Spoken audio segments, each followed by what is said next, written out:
How do we engage with the world? In modern times, we can reach out and touch many more parts of the world than we once could. Or so it seems. All the knowledge humans have gathered is a click or a swipe away. Every film ever made, every song ever recorded, every book ever written. It's all there at our fingertips, with an ocean of new content created every day. And yet, while our breadth of exposure to the world has increased, our depth has reduced. We're always clicking, swiping, alt-tabbing, trapped in the illusion of movement that the infinite scroll gives us. I'm not complaining about others here. My own engagement with the world has become choppy. I jump from sliver of experience to sliver of experience. And I can remember another life in another century when I wasn't like this. I could immerse myself in something and often didn't have a choice because there wasn't that much that was fighting for my attention. Now, I'm not making an argument for the good old days of scarcity. I'm happy I get to see these times and to benefit from them. The problem is not in having more choices, but in fixing the ways in which we interact with those choices. And that's something I need to work on. I'm throwing that thought to you apropos of nothing. Today's episode is not about this, but it is about memories and that kind of spark this thought of. So do think about it. Welcome to The Seen and the Unseen, our weekly podcast on economics, politics, and behavioral science. Please welcome your host, Amit Verma. Welcome to The Seen and the Unseen. My guest today is Pande, a writer and translator, and someone I've known for longer than any of my guests. Ji was my mother's friend, and the last time I met her before this recording was in Chandigarh in the mid-1980s, 40 years ago. She was a friend of my mother. She even wrote a moving obituary for her when she died about 15 years ago. And she used to be a member of the Chandigarh choir back in the day, which my mom used to direct. I'll post her only existing video, which shows my mother and the choir singing a song translated by the great Hindi writer Shivani, who happens to be Iraji's mother. You can see Iraji singing in that choir, in fact. Now, I didn't invite her just because of this whole connection.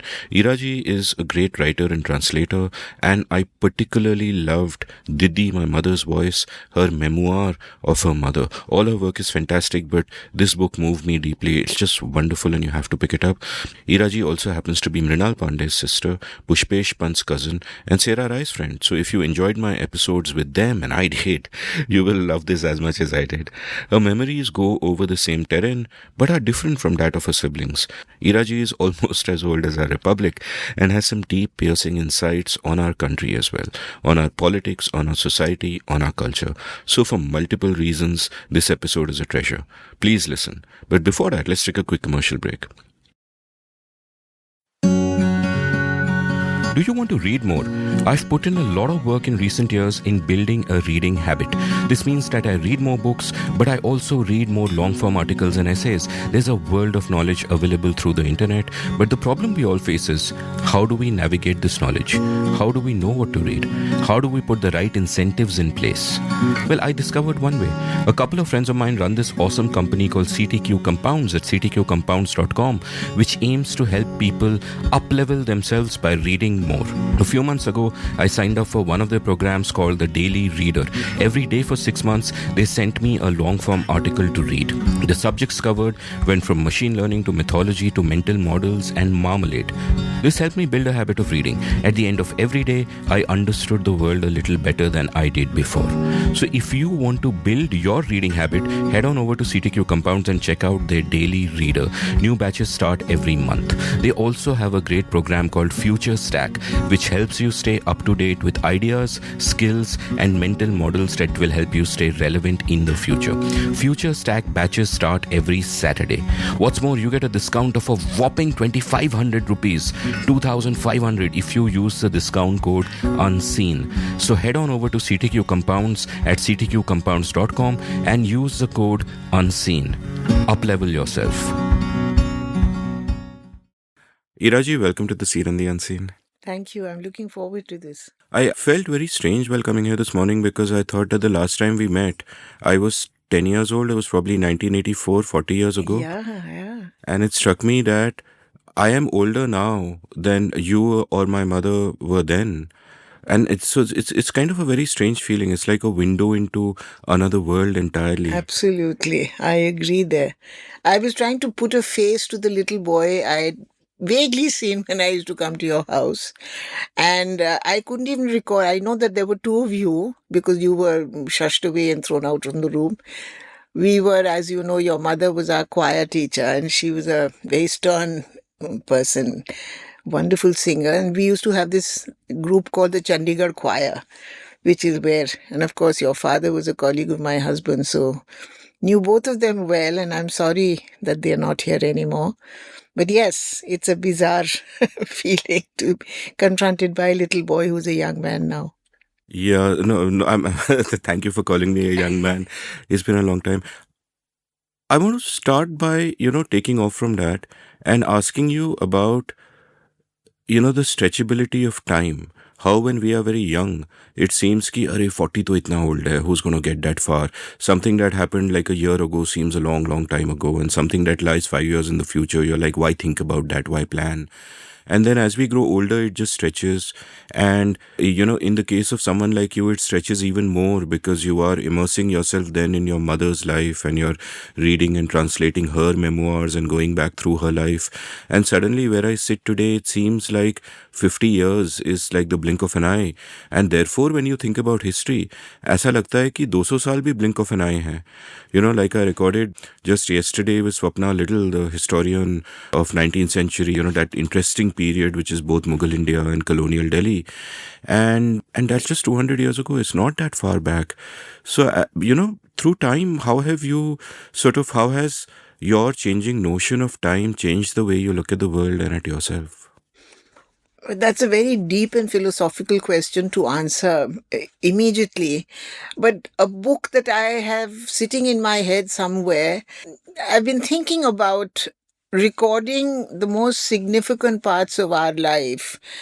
Our life, meaning my husband and my life, our family, and bringing it up to date and trying to understand and figure out where we were right, where we were wrong, and we weren't always right, as I must admit now. I'm going to be 73 in 2 days' time, Amit. So it's a long, long, and I have a good memory. I think I remember very clearly my life from the time I was 4 or 5 years old. Of course, it's a selective memory. I only remember certain bits of it. Some bits I prefer not to even think about. But a book that I've been wondering whether it's worth now doing at this time is just concentrating on the first 2 decades of our independence. I was born in 51, the same year that we got our constitution. So I mirror the sort of political and social changes that have occurred in India since then. And I do think very strongly that those first 2 decades hold so much of what India is today and is becoming or not becoming. Because whatever good has happened in India is largely due to the very strong fundamentals that were put together by those great people who were in charge of India then. But a lot of the things that are going wrong now are not to do with the current government or this party or that party. They have roots which go back to those early years, those 50s and 60s, when life was far more innocent, when we were so much more trusting. We were also so bedazzled by this newfound independence. Of course, my generation was too young to register all that. But I remember how clearly the whole town used to erupt in a kind of, we were in Nainital those days. And I remember sometime in the 57, 58 period, Nehruji came to Nainital. And the whole town went to hear him. And because we were little children, we were made to sit in front. Us zamane mein, thankfully, there was no security and, people be pushed away from the Prime Minister. And as was his wont, he came first to the children. And I think he pinched my cheek or slapped it or something. And I felt so thrilled, I can't tell you. He really was the Chacha Nehru that इतनी मुझे vividly उसकी याद है. I can't tell you. I can't remember a word of what he said. But he was a fantastic orator. And he had this capacity to immediately connect with every person. Everyone felt he was talking to them alone. So that was the kind of feeling we had for our political leaders at that time. We didn't even consider them political. They were just our leaders. And this is something which I miss very much because we become so much more cynical about. I mean, if there is a good speaker, we always feel ये जुमले मार रहा है या फलाना जो है वो पप्पू है. What is this way of describing your leaders? What respect do you evoke in the people? Or what sense of pride do you have in your own country when you look back? The fundamentals which they put in, one was this great idea of one country and a community that was bonded beyond religion. That I remember very vividly because as children, we were never conscious of. But now I realize that when I was in school, there were 5 or 6 Muslim girls who used to study. This was a very sort of posh convent in Nainital. And mostly they belonged to the to the Taluqadari families or to the Rampur family, for instance, or whatever. और सीने Cambridge के बाद वो कहाँ चली गई अब पता ही नहीं चलता है. They kind of disappeared from my world. Then I found this bonhomie when I came to Lucknow much later. I was about 14, 15 or maybe 16, 17 when I came there. And our neighborhood, again, we had my mother was wonderfully secular in her outlook. And we, I think, inherited that love. So she had a little court in her house in Gulista colony. And every morning when she sat there with her tea and akhbar, ये सब आते थे वहां उनसे मिलने की, बहू जी के पास जाएं तो वहां चाय मिलती है. एंड फिर वो अखबार बांचती थी. अखबार पढ़ के she would read out the news and it was always होरेंडस news कि एक औरत के 3 मुंह का बच्चा हुआ या nothing about the politics but the kind of news that an ordinary person would respond to. So there was Qutub Ali हर रिक्शे वाला, सुलेमान दी अंडे वाला, बहुरिया एक थी वो she was so it was a very mixed bag of people. कौन हिंदू था कौन मुसलमान था मुझे नहीं मालूम, किसी के लिए अलग बर्तन नहीं होते थे. But now we have lost it. Somewhere we lost that trust. So even though as a community I am very fond of people from other faiths, I find that this isn't a universal feeling. In my childhood, maybe I'm wrong in thinking this, but we grew up in a very strict Brahmanical patriarchal world where puja, path, vrat, anushtan was very much part of our lives. We grew up with all this. And yet we had friends like Hamid Bhai and Naseem Bua and so many people who I can remember as being part of the family. And we never felt कि उनके यहाँ ऐसा बनता, बल्कि हम लोग रुके रहते थे कि हमारे घर में ये ईद पे फलाने के यहाँ की सिवाई आए या उनकी बकरीद पे उनकी बेगम साहब के घर से आ जाएगा गोश्त आएगा. हम लोग सुनते थे कि उनके यहाँ इतना बढ़िया खाना बन रहा है, हम लोग के यहाँ भयंकर वेजिटेरियन ब्राह्मणिकल फूड बनता था. सो स्कूल में जब हम जाते थे we used to eat each others food. अपने घर का खाना कोई नहीं खाता था. तो रोटी बेटी का हो सकता है नहीं था रिश्ता, लेकिन हम लोगों को ऑलवेज औरों के घर का खाना अच्छा लगता था, औरों के घर के माँ बाप अच्छे लगते थे, औरों के भाई बहन ज्यादा अच्छे लगते थे. And those relationships have stood the test of time. I find this a common thread in all the people of my generation that we are far more liberal. And अभी भी ये जो liberal crowd है, तुम अगर देखो इसमें जी age group है, it's all in the 60s and 70s range because these are the people who grew up in the early decades. एक तो वो है. दूसरा, thankfully, because there was no distraction like a television or whatever, the radio was our window to the world. And all India radio की वो जो signature tune है वो इम्प्रिंटेड है इन एवरी वंस हेड. मेरे जनरेशन के जितने वो जो टी वाली जो थी, दैट वंडरफुल ट्यून. अच्छा, सुबह से वो जब न्यूज होती थी तो nobody was allowed to cough when my father used to listen. 9 बजे की जो खबर आती थी उसमें सारा घर वहां पे इंक्लूडिंग घर के नौकर चाकर वहां बैठ के सुनते थे न्यूज को. या when president Radha Krishnan gave his address, these were bonding things, everyone in every house. And I'll end by saying that I remember so vividly the day that Nehru ji died. हम लोग मुक्तेश्वर में मेरी मौसी के पास गए हुए थे. We were by then in Allahabad. And उनकी डेथ अनाउंस हुई थी अराउंड दिन में, तो उस दिन किसी ने खाना नहीं खाया. And I can clearly remember where I was when my mausa came back from the hospital. He was the doctor and he said कि आज नेहरू जी नहीं रहे. सब रोए, किसी के घर में चूल्हा नहीं जला. ऐसा कभी होता है? मतलब मैंने सुना था कि जब गांधी जी की डेथ हुई थी तब ऐसा हुआ था, बट ऐसे लीडर्स भी नहीं बचे और ऐसे सिटीजन्स भी नहीं बचे हैं अब. What was it? So those 50s and 60s hold the key to so many good things that happened. But equally many wrong things were also done at that time. You know, हम लोगों ने जो village communities को तवज्जो नहीं दी, जो गांधी जी कहते थे, that is why the Panchayati Raj was such an important part of his political message. I'll go back even further. I must have been 3 or 4 years old. हम लोग अल्मोड़ा में रहते थे. My father was the district inspector of schools, so we were very closely associated with the kind of education world. कोई ऐसा बच्चा नहीं था, लड़का या लड़की, who was not sent to school. And my mother used to say कि at the time of independence, Almora had about the highest literacy rate in the entire country at some 56 or 58%. Everyone was literate. हमारे घर के जितने नौकर थे उनको अपने घर चिट्ठी लिखना आता था. ये नहीं बाद में जब हम इलाहाबाद वगैरह गए and we got different set of helpers, they used to say कि बिटिया हमारे घर के लिए चिट्ठी लिख दो, हमका नहीं आता है. You know, so they didn't know, they were not literate at all. इनको लिखना नहीं आता था. अच्छा, हमारे जो पहाड़ी नौकर थे उनको 1.5 का पहाड़ा, 2.5 का पहाड़ा, इतनी जल्दी वो हिसाब किताब लिखते थे. We had one hilarious chap called Ram Singh who was with us in Delhi.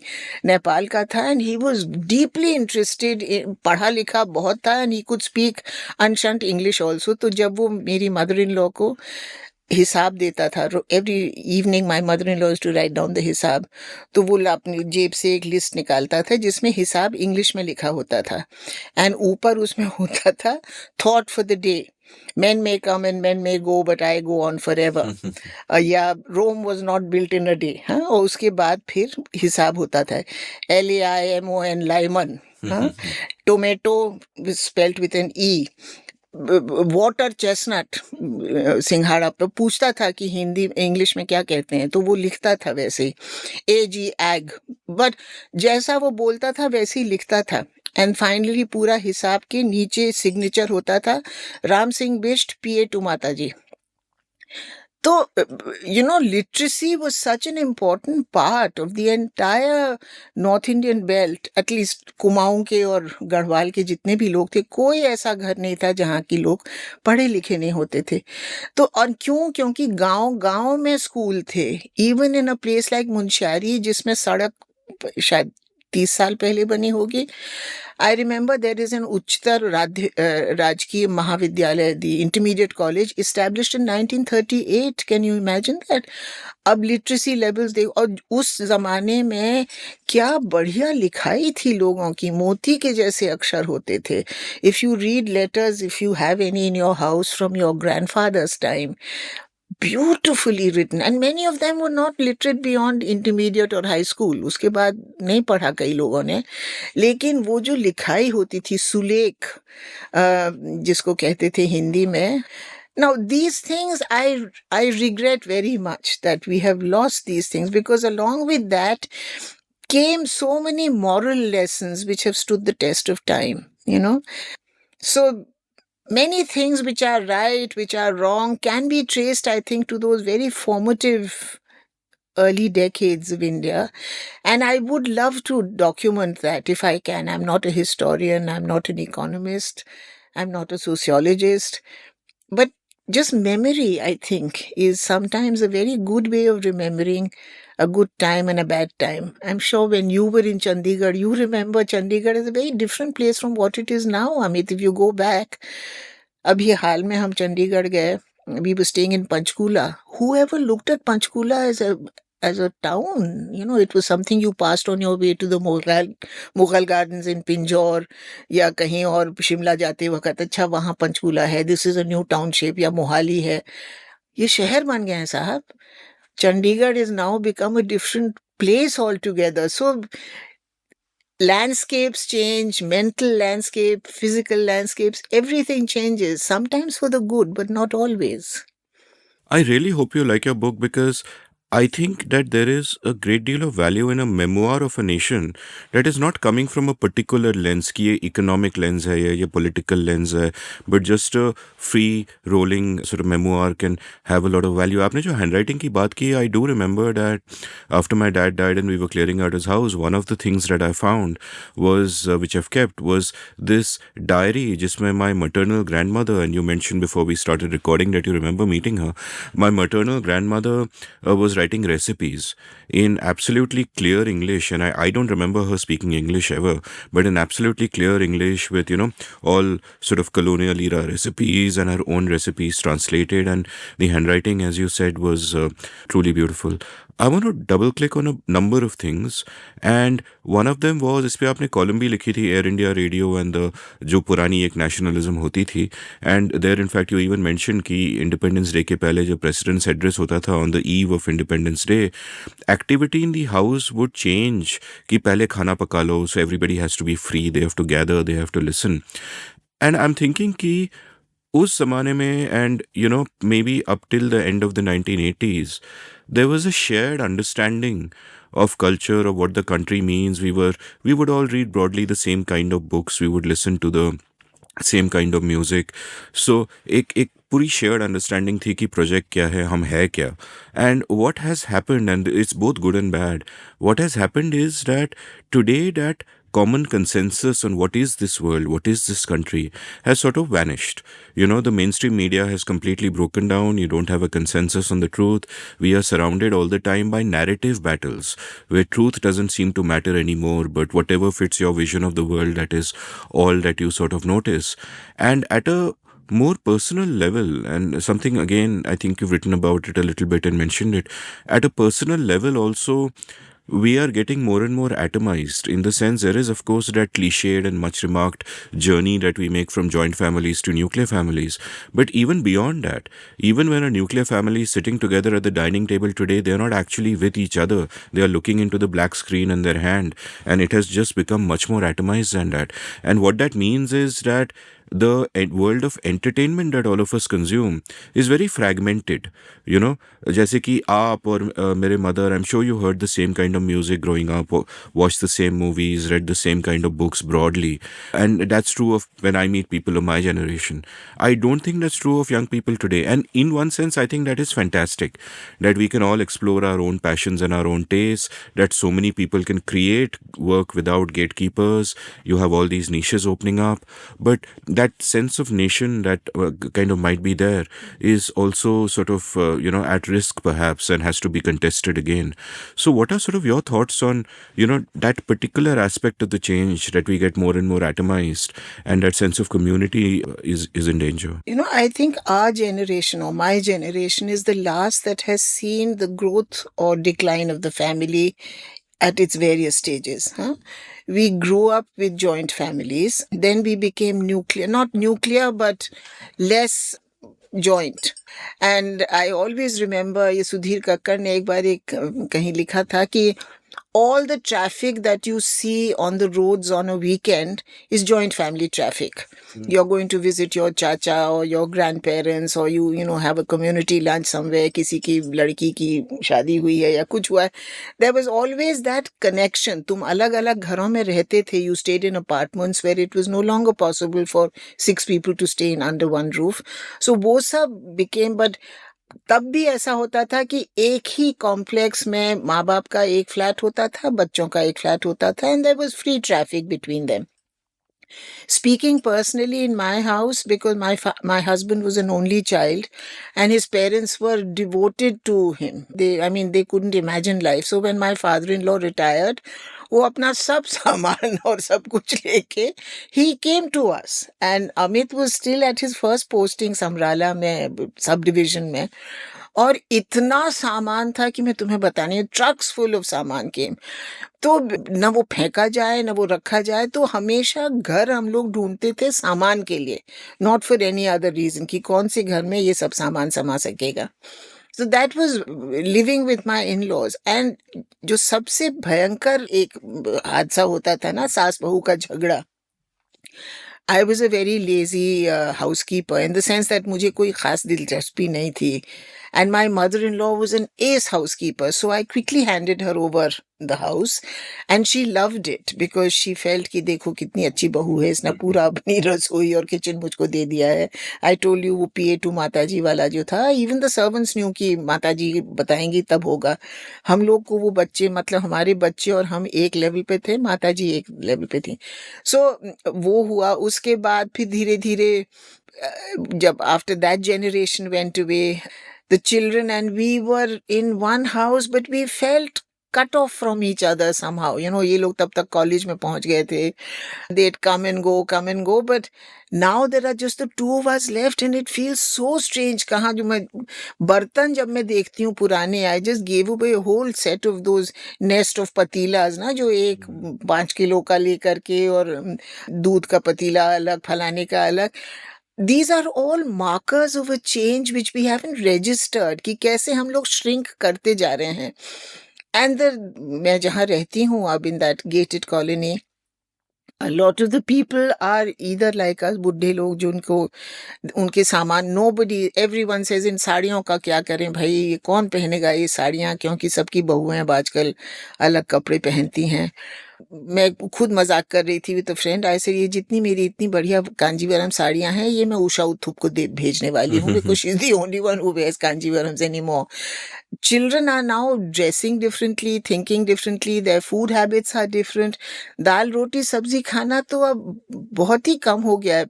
खाना क्या, मतलब एक मेज पे बैठ के एक साथ खाना is so rare now. You know, कोई टीवी के सामने खा रहा है, कोई अपने कमरे में खा रहा है, कोई 12 बजे उठता है, कोई 4 बजे उठता है. Amit's father used to say, the rising generation retires when the retiring generation rises. Very often we would be getting up when our children used to roll in from a party. So, you know, it has happened. But with that is a deep sense of loss also, Amit. I really feel sorry for my grandchildren who are growing up in Brazil or America.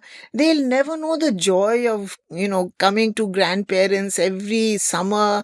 And कैसे मेरी नानी के घर में तब न मिक्सियां होती थीं, न रेफ्रिजरेटर्स होते थे, और हम लोग 20-20 लोग एक बार में घर में खाने के लिए होते थे. चूल्हा जलता था, there was no gas. And कभी ये नहीं हल्ला मचता था कि यू नो कैसे करूं इतना काम. रसोई में बैठ के हम लोग खाना खाते थे तो महाराज उससे एक और खा लो, यू नो, इतने प्यार से के गरम गरम रोटी घी लगा के. कहाँ बनती हैं अब. Now we all have part time cooks जो सुबेरे 8 बजे आके रात का खाना भी बना जाती हैं. तो those joys have vanished. And you were talking of how this happened and up to what point it was there. If you look at the early Doordarshan serials, you'll get a hint there. हम लोग, ये मनोहर श्याम जोशी वाले जो थे, या साई परांजी का अड़ोस पड़ोस, नुक्कड़, बुनियाद, कैसे उनकी बुनियादी इतनी गहरी है कि I once interviewed Manohar Shyam Joshi on this. And if you remember, हम लोग में end में Ashok Kumar used to come and give you a little piece to camera on what that was about. और वो जो वहाँ पे सास ससुर बेटा बहू बच्चे बड़की छुटकी नन्हे, how we I have to tell you a very funny story about the death of Nanne. As you know, नन्हे dies. तो जिस दिन उसको वो मरने वाला था, everyone knew कि आज नन्हे जाएगा. हमको कहीं खाने पे जाना था. We were in Chandigarh and I told Amit तुम चले जाओ भाई, मैं नहीं जाऊंगी, I can't miss this serial, this episode. तो अमित बोली नहीं नहीं, यू नो, उन्होंने बहुत बार कहा है, कितनी बार मैं टाल चुका हूँ, we have to go today. हम जब वहाँ गए तो the host came out and आइए आइए. अंदर गए तो बैठक में सिर्फ आदमी बैठे हुए थे. तो आई ठसकाउड my husband. I said, you fool, this was a stag dinner to which you brought me. I am taking the car back, you ring me up, I will pick you up.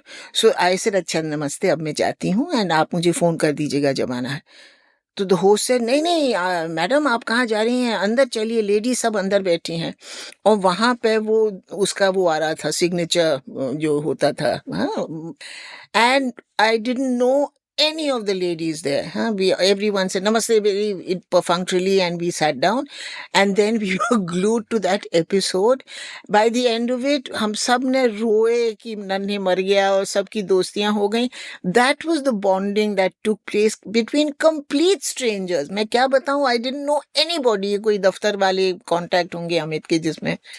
तो उस तरह की चीजें अब कहाँ बची हैं मुझे बताओ. Nobody is watching the same serials anymore. We are not. So Manohar Shyam Joshi used to say, this is like my mother's books. जो उनके novels हैं. अभी just the other day, 2 days ago, my sister sent me a request from somebody saying, I want to translate because I'm a great fan of your mother's books. I've read all her novels. I meet so many people who जो अब हिंदी पढ़ते हैं या जिन्होंने अभी पढ़ना बंद नहीं किया है कि आप शिवानी जी की बेटी हैं, मैं आपके साथ एक सेल्फी ले लूं. अरे ऐसे मैं शिवानी नहीं हूं भैया, मैं उनकी बेटी हूं और मैं लिखती नहीं हूं हिंदी में. फिर भी तो कुछ था उस जमाने में. There was a shared culture, a shared, which vanished, as you've said, after the 80s, it has gone. I have a theory about this also, which I must, that we have never looked at the Bombay film as an art form that has anything other than entertainment in it, The Bombay film is our greatest repository of history, Amit, as I see it. If you look at the early black and white films that were made in the 50s and 60s, मेरा वहीं से शुरू होता है ना देखना. These were all films which were speaking. एक तो ये इप्टा वालों ने बनाई थी, गजब के लोग थे वो, with a very strong sense of social responsibility and art for teaching people, educating people. 2 बीघा जमीन हो, गंगा जमुना हो, कोई भी उस टाइम की तुम सिनेमा ले लो. What were we seeing in those? The stories were about how impoverished our villages are, how people have nothing to eat. भूखमरी के कारण they were migrating to cities. वो जो 2 बीघा जमीन में Balraj Sahni, I can't ever forget, कि वो रिक्शा पुल कर रहा है. And he yearns for his wife and the children he has led, Nirupa Roy, who was always the weeping mother left behind, बेचारी.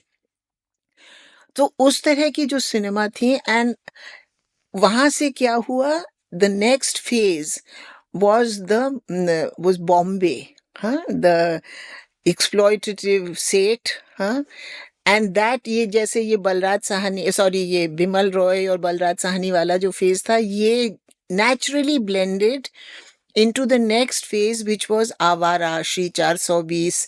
ये जो गांव से आता था आदमी, and who got caught up in the razzle dazzle of the big city. उसमें एक एक्सप्लॉइटेटिव सेट होता था, और ये बाहर से देखता था कि क्लब में कोई क्रूनर है जो अधनंगी औरत गा रही है, and all the seths who were still wearing dhotis and who had बहुएं घर पे जिनके घूंघट होते थे. But they were black marketeers and horrendous people. और अच्छा, so that was the next phase of popular Hindi cinema. उसके बाद the next phase was the angry young man, and वो कहाँ से उपज हुई थी, जो ये बदमाश सेठ होते थे जो एक्सप्लॉइट करते थे गरीब लोगों को and whatever, उसमें से निकला angry young man. और फिर उसी में से निकला ये दाऊद इब्राहिम और ये जो माफिया वाले थे, उस तरह की जो फिल्में बनी थी, those cult films of that time. After that came then those foolish films of the 60s, which I have to talk about, with all Bishwajit and Sadhna and, those romantic films, जिसमें it was so predictable. They had no storyline, nothing but fantastic music and R.D. Burman and whatever. So, you vibe to that. That was our modernizing of, those of us who were Behenjis from small towns. उसके बाद जो next lot आया was Karan Johar's NRI films, and that spun the whole thing into another dimension altogether. You now have the animal kind of films, which is this repressed machismo and the kind of sexual energy that the common Indian male has, which has no outlet except deviance. So within these three, 7, 8 types of films, you have documented the entire history of what India was, tried to become, failed, and has become. I do think that that is, बहुत साल पहले, when I was working in a publishing house, Meghnad Desai wrote a book on Nehru and Dilip Kumar, on how Dilip Kumar's films echo the whole Nehruvian socialist arc of economy. What a fine book that was. And he's an economist and he's a die-hard film buff. वहां से मुझे लगा कि even beyond that phase, there are other phases which are equally important. And there was, until, in my youth, there were people like Iqbal Masood and Amita Malik and all who thought about these things, who gave very thoughtful importance to what they saw and what they were sad to see go. हाँ, lyrics देख लो, क्या बढ़िया lyrics होते थे. Shailendra, Sahir युधानवी, Kaifi Azmi, Sahir, I mean, each one of them was a fantastic. Shailendra के तो एक एक लिरिक पे रोना आता है. और अब देखो, I mean, I just don't understand what people see in that music. It's noise. It's the lyrics don't matter anymore. And I feel I'm becoming a very crotchety old lady. I must try and see कि ये कहाँ, but कसम से मुझे कुछ समझ में नहीं आता. Even the music from the West.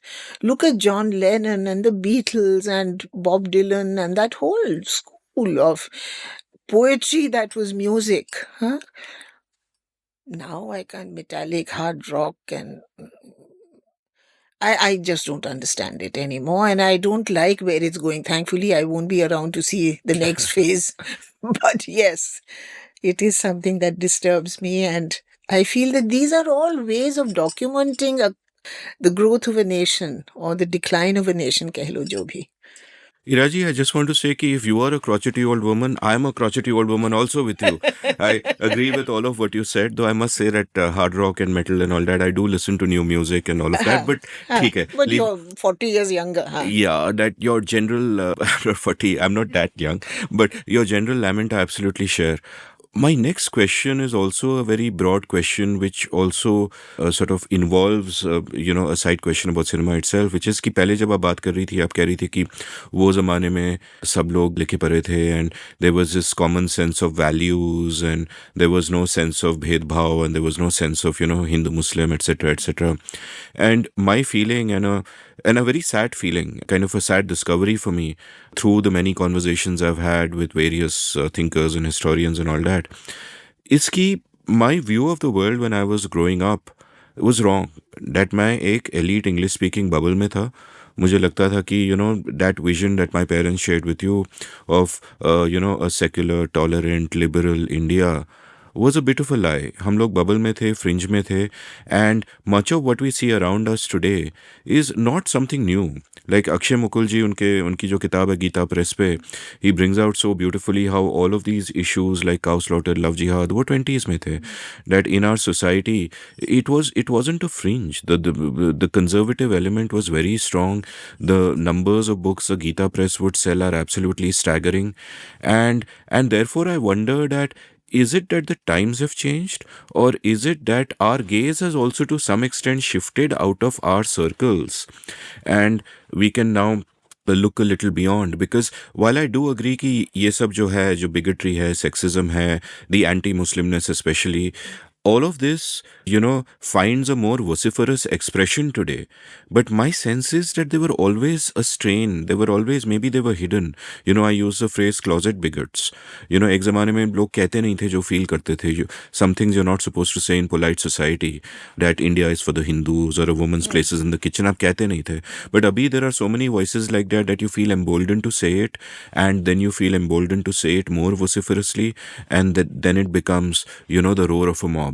So what is your kind of sense of this? Because there is a danger also of romanticizing a past. Absolutely. I have to tell you, this was something that I was planning to talk about also, is that मेरी एक बहुत अच्छी दोस्त है, who belongs to a very eminent family from Rajasthan, and she is a बहुत पढ़ी लिखी, westernised, all that, and she married a Muslim gentleman जो कि ताल्लुकेदार थे अवध के पुराने, और उनके घर में घोर पर्दा होता था. So when I met her, I asked her, I said कि सुनो, तुम लोगों के यहाँ पर्दा अभी भी होता है? सो शी सेड, ईरा, हमारे यहाँ पर्दा सिर्फ पर्दे का नहीं होता है, हमारे यहाँ जुबान का भी पर्दा होता है. तो what has gone from us is that जुबान का पर्दा. हम सबकी जबानें खुल गई हैं. पहले जो तुम कह रहे हो बिल्कुल था. I mean, you know, and also this kind of wokeness कह लो या पॉलिटिकल करेक्टनेस इडियम जो हम लोगों ने अपनी लैंग्वेजेस में इंट्रोड्यूस किया है, you have closed all the vents through which that came out and was dispersed into a larger atmosphere where it didn't linger. वो उड़ जाता था. कहा, अब मेहतर को मेहतर कहेंगे तो और क्या नहीं कहेंगे. यू नो, ही डिड, बेचारे ने कितना गंदा काम करता था. या अरे आज तुम बिल्कुल पंजाबन लग रही हो, अगर ऐसे कब, या आज तुमने मुसलमानी रंग पहने हैं, हाँ, yeah whatever. I mean, हर तरह के words which we are now so sensitive about using openly, वो openly used even in the most liberal educated elite families where they were very conscious of not hurting anybody, right? So वो जो जुबान का पर्दा हटा है हम लोगों के, अब जैसे आप कह रहे हैं, everybody is now talking about मुसलमान ऐसे ही होते हैं. भाई पहले भी कहते थे, पर घर के चार दीवारी के अंदर. You never said this openly. एक बहुत बढ़िया किताब है उर्वशी बुटालिया की, called the other side of silence. तुमने जरूर पढ़ी होगी. It came out of a script that she was co-writing with somebody from the BBC on, you know, the people who suffered during partition and where they are and what happened to them. एक से एक मार्मिक कहानियां हैं उसमें. And that famous वो जो तमस की कहानी है इनकी, भीष्म साहनी की, that story is a true story. हाँ, एंड जो वो अपने लड़कियों को काट के उनको मार के कुएं में डाल देते हैं, rather than have them fall into the hands of Muslim family. And उस फैमिली का जो इकलौता बचा हुआ लड़का था, ही इज नाउ अ तांगे वाला, और वॉज अ तांगे वाला, अब तो मर मुर गया होगा, भोगल में. And Urvashi manage to reach him. उसकी जो कहानी है मैं भूलती नहीं हूँ. एंड ही सेज कि मुझे याद है मेरी जो सबसे छोटी बहन थी, who he was most fond of, उसकी बहुत मोटी गुत थी, चुटिया थी. सो ही सेज कि she knelt obediently in front of my father to have her head chopped off, and because her plait was so thick कि पहली तलवार में वो नहीं कटी उसकी गर्दन, तो उसने अपनी चोटी आगे करी so that the father could cut her neck. I can't even bring myself to imagine that scene, huh? And yet it happened. We have all been in denial about the sheer brutality. So we have actually also buried so many memories. Then there's another story in that. ये सब असली कहानियां हैं. These are true stories which they have documented. She talks about two women who were from a Dalit Hindu family. So she says कि तुम लोगों पे नहीं. She said कि because we were not, हम दलित थे ना. We had no वजूद either in one religion or in another. So she said कि हमको तो बहुत खुशी, because they managed to loot a whole lot of stuff from both houses, and they came from Pakistan into India laden with the loot that nobody would stop them from bringing, because they had no qualms about looting Hindu homes or Muslim homes, both. So there are tropes which have so much historical wealth embedded in them, which we have. एक और है, this is a Hindu chap who says that his whole family was wiped out by the Muslim neighbors, and of course he has very horrible memories of that. But he, at the end of it, he takes a long pause and tells Urvashi, or who has documented, कि हम लोगों ने भी तो उनके ऊपर कितने अत्याचार किए. वो हमारे घर आते थे, उनके लिए बर्तन अलग होते थे, हम उनको अपने घर के अंदर पानी तक नहीं देते थे. Think of the insults we have heaped upon them, which we never even considered insults. These were things that Hindus did to Muslims. And so the anger of those neighbors, he says, I can now, after so many years, understand where it came from. For a long time, I wondered, हमारा तो इतना भाईचारा था, इतना रोज हम साथ खेलते थे, एक दूसरे के घर जाते थे. Our mothers used to sit and knit things together. Where did this anger and hatred come from? It came from those memories of, हाँ इन्होंने. So क्या क्या हम लोगों ने अपने देश के बारे में, we forgotten and things. And जहाँ तक languages की बात है, Amit, this is something which I am so concerned about, sad about. Sad is a very mild word, absolutely devastated by how many languages we are losing and we have lost. My mother, who was a polyglot, I don't know how many languages she could speak, at least 6 or 7 fluently. She could read and write in all of them. हम लोग जो थे, हम लोग Hindi English तो खैर बोलते थे, Hindi English because of school, and घर में Kumaoni, always Kumaoni, partly because we grew up in Almora and Nainital, so that was the language which we were comfortable with. But my parents insisted that we should speak only in Kumaoni at home. We spoke English and Hindi fluently, and I'm quite proud of our capacity to speak in these three. अच्छा, फिर when I got married, उसके पहले हम लोग जब लखनऊ आए तो अवधी सीखी, इलाहाबाद पढ़ने गई तो थोड़ी बहुत वहाँ की पुरबिया भी हमने सीख ली, कान में पड़ गई. That those lovely musical cadences of the अवधी में, पुरबिया lilt. अच्छा, बहुत प्रवासी बंगाली थे Allahabad. It was full of प्रवासी Bengali, so I could speak and understand quite a lot of Bangla, partly because my mother had a very strong Bangla streak in her. Then I got married and went to Punjab. Punjab में आप पंजाबी नहीं बोलेंगे तो आपको, you'll have problems in life. So picked up Punjabi. और my husband was the SDM, and so most of the civil cases which he had to try were between farmers over land, property disputes, etc. तो एक वो सारे land records तो उर्दू में थे, पंजाब में खासकर, बिकॉज दैट वाज, पंजाब क्या सभी जगह पहले से उर्दू में होते थे. So my husband felt कि एक रीडर होता था who was appointed by the state to read those documents.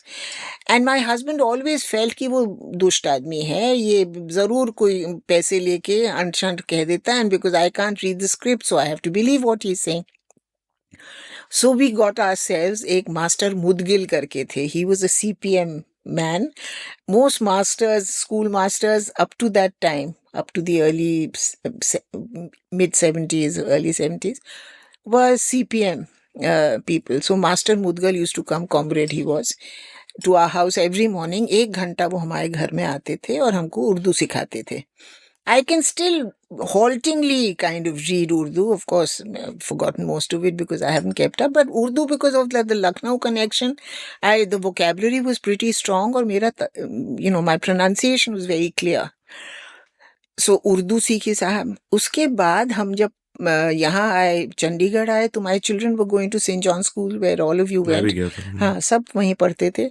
और वहाँ पंजाबी, संस्कृत नहीं थी, तो Punjabi was the default third language you had to learn. तो उन लोगों को वो आड़ा उड़ा एड़ा वाला था, वो सब है, एक ओंकार Satnam Waheguru, from every gurdwara you heard that.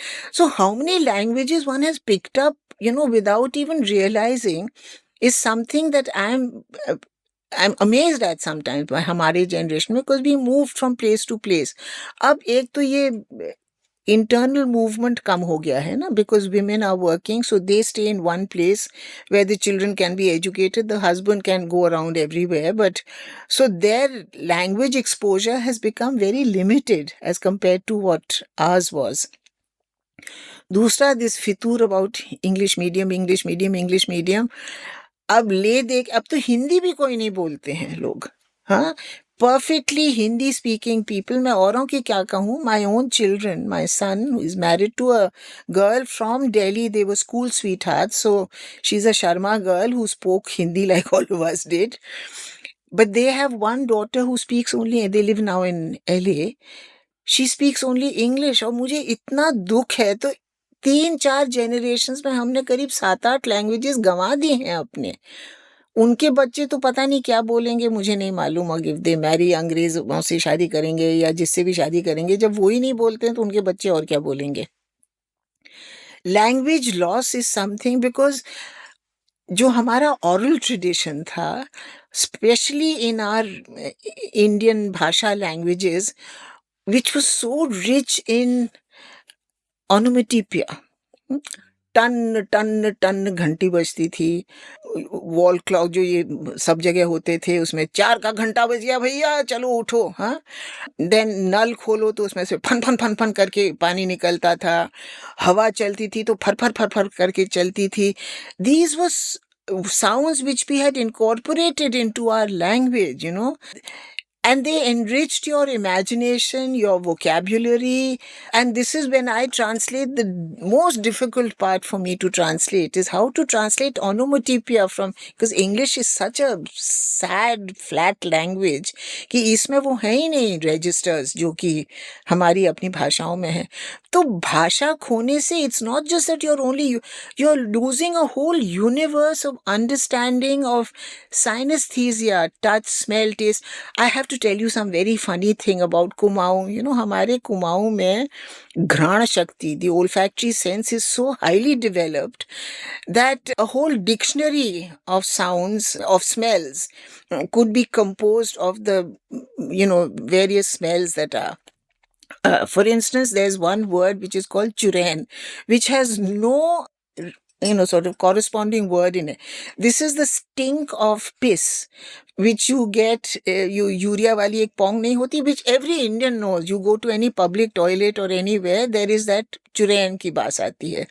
अच्छा, then एक नहीं होती जो गीले तौलिए की बास होती है, which again, how do you say, Hindustan में होती है वो गीले तौलिए की बास, उसको पहाड़ी में कहते हैं सुमड़ैन.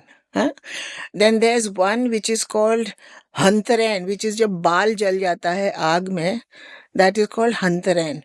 अच्छा, टॉटेन is when you had too much to drink और सिगरेट बहुत पी हैं, तो तुम्हारी जो शरीर से ओडर आता है, दैट इज टॉटेन. हाँ, ऐसे कितने शब्द हैं, मैं तुम्हें क्या गिनाऊं? I mean, this is not the space for me to talk about it. I was talking to Sheila Dhar once, who is a marvellous person. उनकी किताबें एक से एक बढ़िया हैं on classical music, on people she knew. So she used to tell me कि ईरा तुम इसका प्लीज बनाओ वरना ये सब खो जाएंगे शब्द, विच इज ट्रू. अब हम जो पहाड़ी लोग हैं, जो आपस में पहाड़ी बोलते हैं, वी कैन अंडरस्टैंड कि गनैन इज दैट बास जो कि जब मूली की सब्जी बनती है घर में, दैट फाटी स्मेल, या कैबेज जब बनता है, दैट इज कॉल्ड गनैन. एवरीथिंग हैज इंस्टेंटली, अगर वो कह रहा है कि आज इसमें पितलैन आई है, मतलब तुम्हारा जो चाय का पानी था वो पीतल के पतीले में बॉईल हुआ था, तो पितलैन. How many languages there must be where there must be hundreds and hundreds of these sounds and smells which have been so finely nuanced and documented in बोलचाल की भाषा कि बहुत दुख होता है ये सोच के the next generation will, and the generation after them will no longer have. What language do you dream in if you only speak one language, is what I want to know. हम लोगों के तो dreams भी इतने multi coloured और multilingual होते थे. My older sister was a champion dreamer, Bino. So she told me कि कल रात मुझे एक सपना आया था कि क्वीन एलिजाबेथ मेरे सपने में आई, एंड शी आस्क्ड मी कि तुम, मुझे बहुत ठंड लग रही है, प्लीज मुझे अपनी रजाई दे दो. सो माय सिस्टर टोल्ड है कि इस रजाई में आज लिहाफ नहीं है, मैं आपको कैसे दे दूं. तो ऑल ऑफ अस सेड, पे वो इंग्लिश बोल रही थी कि हिंदी बोल रही थी कि कुमाऊनी बोल रही थी. There are so many things that are attached to your memories, which are to do with language, with a particular song you hear and suddenly you're transported into your oral memory is so strong. Why is it that कोई गाना हो या कोई आवाज हो उससे एकदम से तुम्हें याद आ जाता है कुछ? एडवर्टाइजिंग जिंगल्स आप भूल जाते हैं, पर जो छुटपन में तुमने सुना है ना, जो हाँक लगाते थे बेचने वाले। My mother had come once to visit me in Chandigarh, तो हमारा जो सब्जी वाला था, ही यूज्ड टू कम, वो ठेला लेके रोज सुबह सब्जी बेचने। एंड ही सेड घिया ले लो, बताऊं ले लो, फलाना ले लो। सो माय मदर सेड ये कौन है इतना वाहियात आदमी? आई सेड ये सब्जी वाला है। So she went out with me and she asked him तुम कहाँ के हो? तो बोले कि जी हम ऊपी के हैं। सो माय मदर से तुमको शर्म नहीं आती? यूपी के हो के इतनी गंदी आंख लगाते हो तुम? ये क्या बेच रहे हो? तो हमको समझ ही में नहीं आया। Ghiya, ghiya as you know in Punjab is lauki. So my mother told him कि तुम मेरे लखनऊ आओ, मैं तुमको सिखाऊंगी कि कैसे हाँक लगाई जाती है। हमारा जो फल वाला है वो कहता है ये केला नहीं हाथी का दांत है, ये अमरूद नहीं हसीना का गाल है। वो जो चित्री वाला अमरूद आता है। एंड सो शी सेड कि जिसको नहीं खरीदनी होती है वो भी जाके देखने, लैला की उंगलियां मजनू की पसलियां, ऐसा तो बहुत सबने सुना है। So I remember once my brother was in Bombay and उस जमाने में you didn't have access to fruits from another part of the world. And so my mother told the फल वाला सुलेमान कि सुनो भैया के लिए मैंने चौसा आम भेजना है, तो जब अच्छा चौसा आएगा मुझे लाना, मैं भेजूंगी भैया के लिए। So he called out one day, बहू जी बहुत उम्दा आम लाए हैं, आ जाइए। She went down and she said, हट, ये तो चौसा नहीं, ये तो फैजाबादी सफेदा है, ये चौसा कैसे बना रहे हो तुम? और इतना दाम लगा रहे हो, कोई बात है? इतना महंगा कभी चौसा हमने नहीं खरीदा।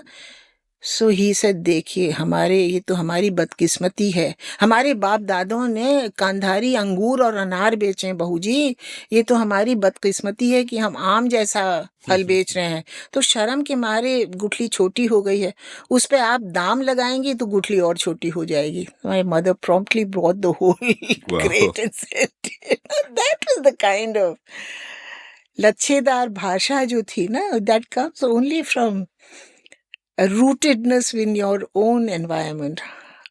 And चली गई है अब। And I'm thinking aloud and thinking that, like, first of all, I agree with you about English being such a bland language. Like, I teach a writing course, and over there, of course, I speak about onomatopoeia at one point. I give English examples like a snake going hiss or thud, when something falls. But it is not as colorful as our Indian languages are, like you said, phar phar karke, for example. And I'm wondering that... Chatar, chatar, chappal chal. And I'm wondering that when we lose these languages, we are not just losing a way of communicating. We are losing, number one, kind of a way of life and a slice of history. And number two, also a way of looking at the world.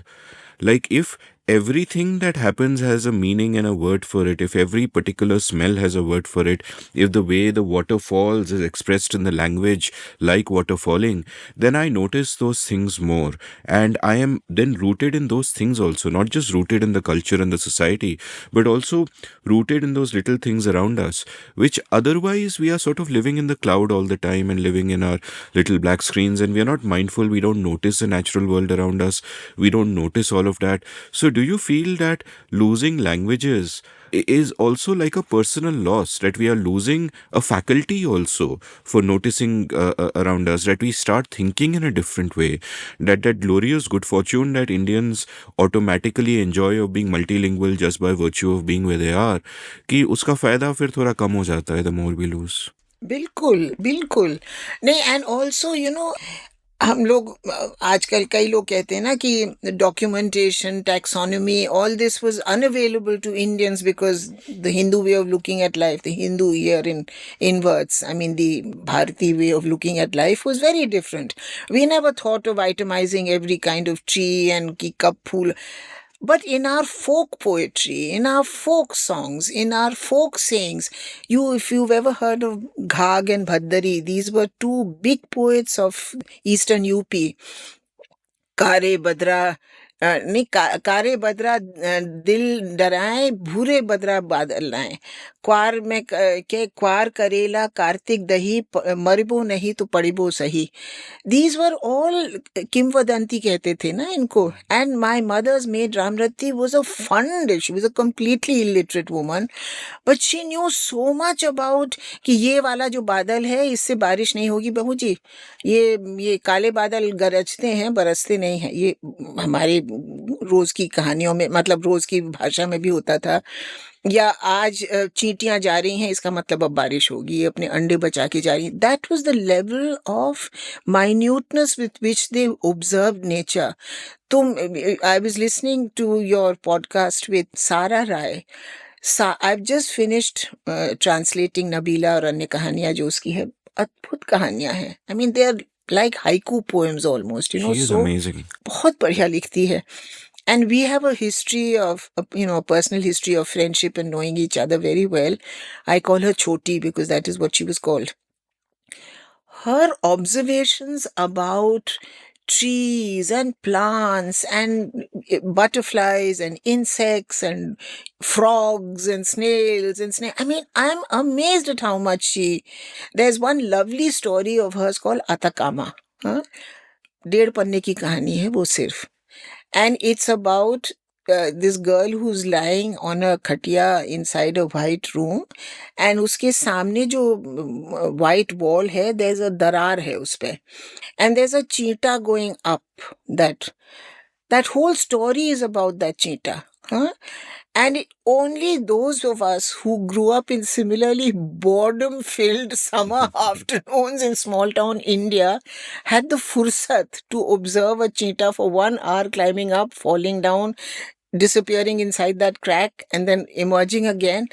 And yet there is so much embedded in that story. So much embedded in that story. This is only one of the stories. I can't tell you how beautifully she has been able to to talk about those subjects which, as I said, जिसमें ज़बान का पर्दा था.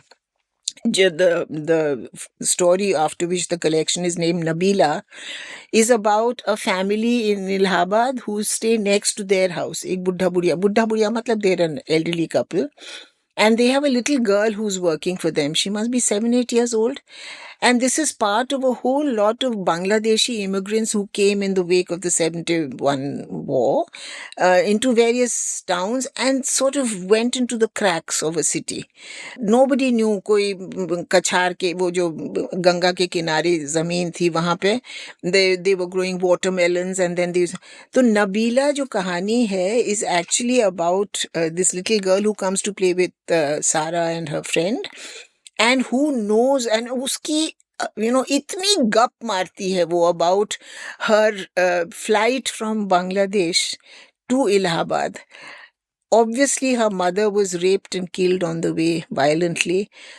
उसमें she's made a story of that. Then she says कि she wears फटे कपड़े पहनती है बेचारी because this couple who she works for are very cruel to her.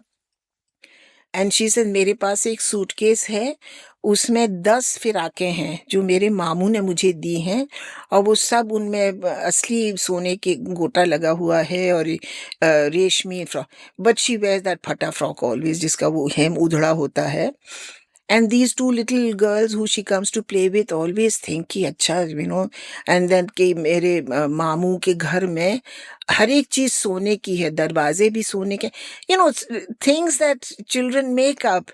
And behind that is the sense of loss and the terrible loneliness and bereft life that she has without her parents, brothers, sisters, all of whom probably died on the way. Her father stays away, and he had given her to this couple to look after कि कम से कम खाना तो मिलेगा. The old man in this house is he's not very, how shall I say, I think abuses her, not sexually so much, but he feels, and she's too young and too small to understand all that. And then one day her father comes and takes her away, and these 2 girls are hanging around to say कि वो 10 suitcase कहाँ गए. मैं क्या बताऊं कितनी मार्मिक कहानी है. It talks of child abuse, but it's talked about in a language of how children register these things and then how they process them later. This is exactly what I think you and I are trying to do through podcasts like this, that there's so much that we remember from our past lives which we never thought of, we never registered at a deeper level. We just saw all these things.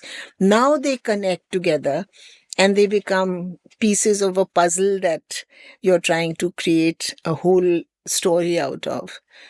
There's a beautiful passage I want to read out. You wrote this about your mother in your book, Diddi, My Mother's Voice, such a beautiful book. And you wrote, quote, her sharp eyes saw the shadows, yet she resolutely refused to expose the people she loved the most to ridicule or criticism. I think she sincerely hoped she could transform the nature of her past with the power of selective recall, and if she did not remember the unhappiness and doubts of her past, they would simply disappear. So she blotted out the sun by holding up a thumb. Stop quote. Beautiful lines, and you were talking about selective memory.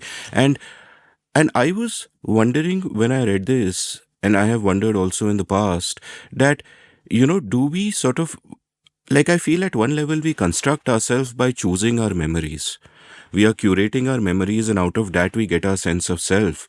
And then at different points of time in our lives, we can look back and remember something else that perhaps was hidden, that we were blotting out with our thumb. And then that, gives a new dimension to our seeing and so on.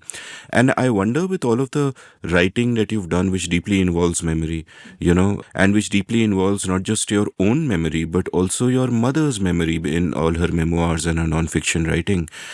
I wonder what sense you make of that. Like, are you, do the memories that you look back on, do they make you a different person today than even 20 years ago, when you might have been remembering the same passage of time but remembering it differently? So what are sort of your thoughts on memory and, how we sort of choose what to remember? That's a very interesting question, and really, we were 4 siblings, 3 sisters and a brother, and Pushpesh and Muktesh, my Mausi's children, stayed with us. तो हम 6 बच्चे थे एक घर में. Each one of us remembers that childhood differently. Each one of us. Abhi main Mrinal ko, when I hear her or when she speaks, and she speaks beautifully about her past and whatever, I keep thinking, अच्छा ऐसा भी हुआ था. मुझे तो याद नहीं, या तो मैं इतनी बेवकूफ थी कि मैंने देखा नहीं, और या अगर वो हुआ, I chose not to, blotting it out with the thumb वाली जो बात होती है. Her memory of my mother and my memory of my mother are 2 completely different things. Her relationship with my sister, my brother, are different from my relationship with them. It's not that we are different people. It's just that we have a natural way of selecting, as you say, curating those memories. Now, when I look back, recently I was sent a book which another friend of ours from Chandigarh has written, called The Secret City. Written by a person who was in the service and who was gay.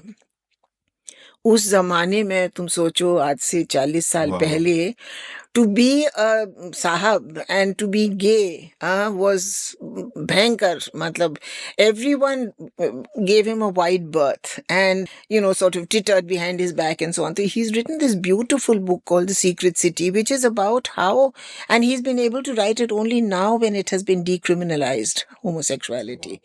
Otherwise, he wouldn't have had the courage to write it. It's a semi-autobiographical, semi-fictional book about the total brutality with which these poor people, ये तो खैर बड़ा privileged आदमी था, and उसके जो दोस्त थे वो भी कोई कहीं का प्रिंस लिंक था, कोई कहीं का था.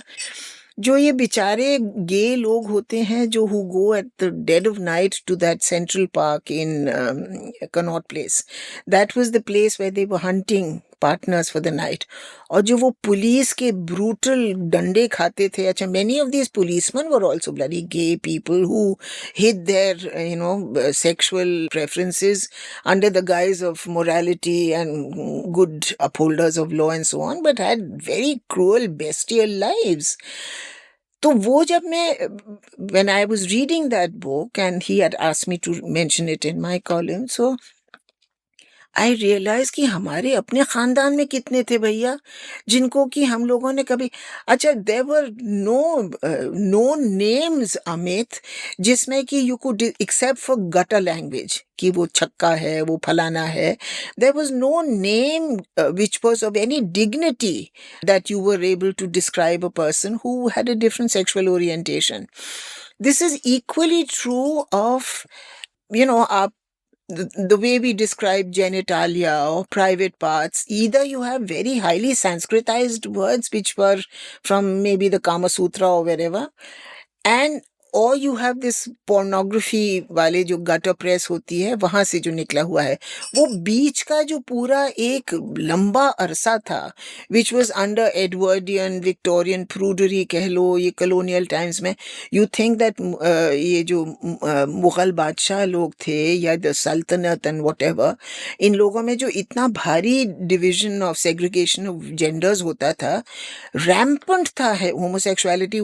इसमत चुगताई की जो उतनी फेमस लिहाफ जो कहानी है that is about it, and she was really pilloried, and वो तो उनकी हिम्मत थी कि उन्होंने लिख लिया ये। लेकिन अभी तक in our daily world we do not acknowledge many things which are not acceptable to us because we don't have words to describe them in. This is something that, you know, I feel very strongly about, and how women in villages are, हमारे पहाड़ में तो ये बहुत होता है Amit, that the main कम, वो या तो पलटन में चले जाते हैं कमाई करने के लिए, और या they come down to the plains to work, because पहाड़ में क्या है, you have you know subsistence level farming, very hard life, ठंड इतनी पड़ती है, यू नो घर में बच्चे हैं, ये है वो है, नहीं होता है, तो या तो वो आदमी लोग तो भाग जाते हैं पहाड़ से, और ये आदमी become alcoholics and just lie around, and सारा काम औरतों के ऊपर थोप देते हैं। सो माँ बाप की देखभाल, बच्चों की पढ़ाई लिखाई, घर में खाना पीना, रिश्ते निभाना, ये क्या कहते हैं जानवरों के लिए घास और लकड़ी, गैस तो अब पहुंची है पहाड़ों में, but you know the kind of hardship that these women have had to endure, and nobody has ever given them the khitab they deserved, the honor they deserve for keeping families and homes together. Huh?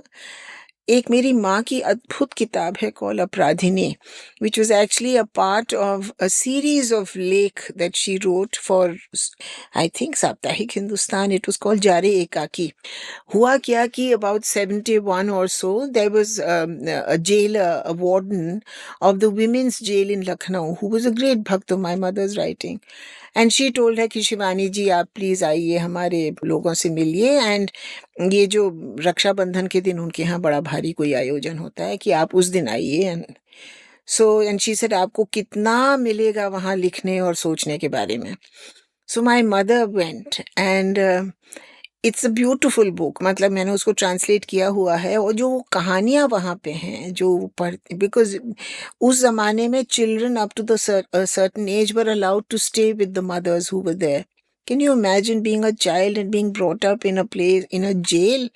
I mean, what kind of people were we? वो ही मैं कहती हूँ ना, जो early 2 decades थे, उसमें ये सब हाई माइंडेडनेस तो बहुत थी, बहुत थी, और उसका लाभ भी हमको मिला है. We found many things in our current life which were because of that high mindedness, but that kind of idealism never existed outside the constitution of India.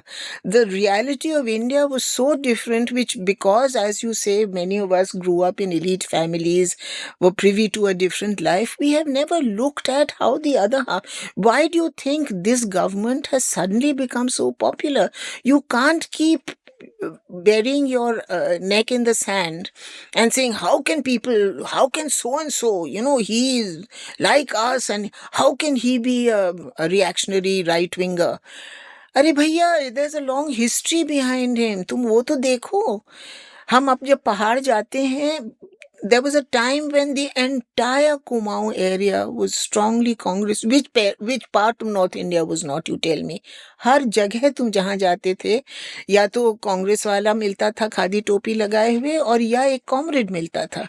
दोनों गायब हो गए हैं. Where they went, what happened, and their place has been taken by this very aggressive प्रचारक who has been working. And ये लोग पैसा नहीं लेते हैं, ये अपने resources से. See, what killed off the Congress workers was that they were getting money from some central whatever to do.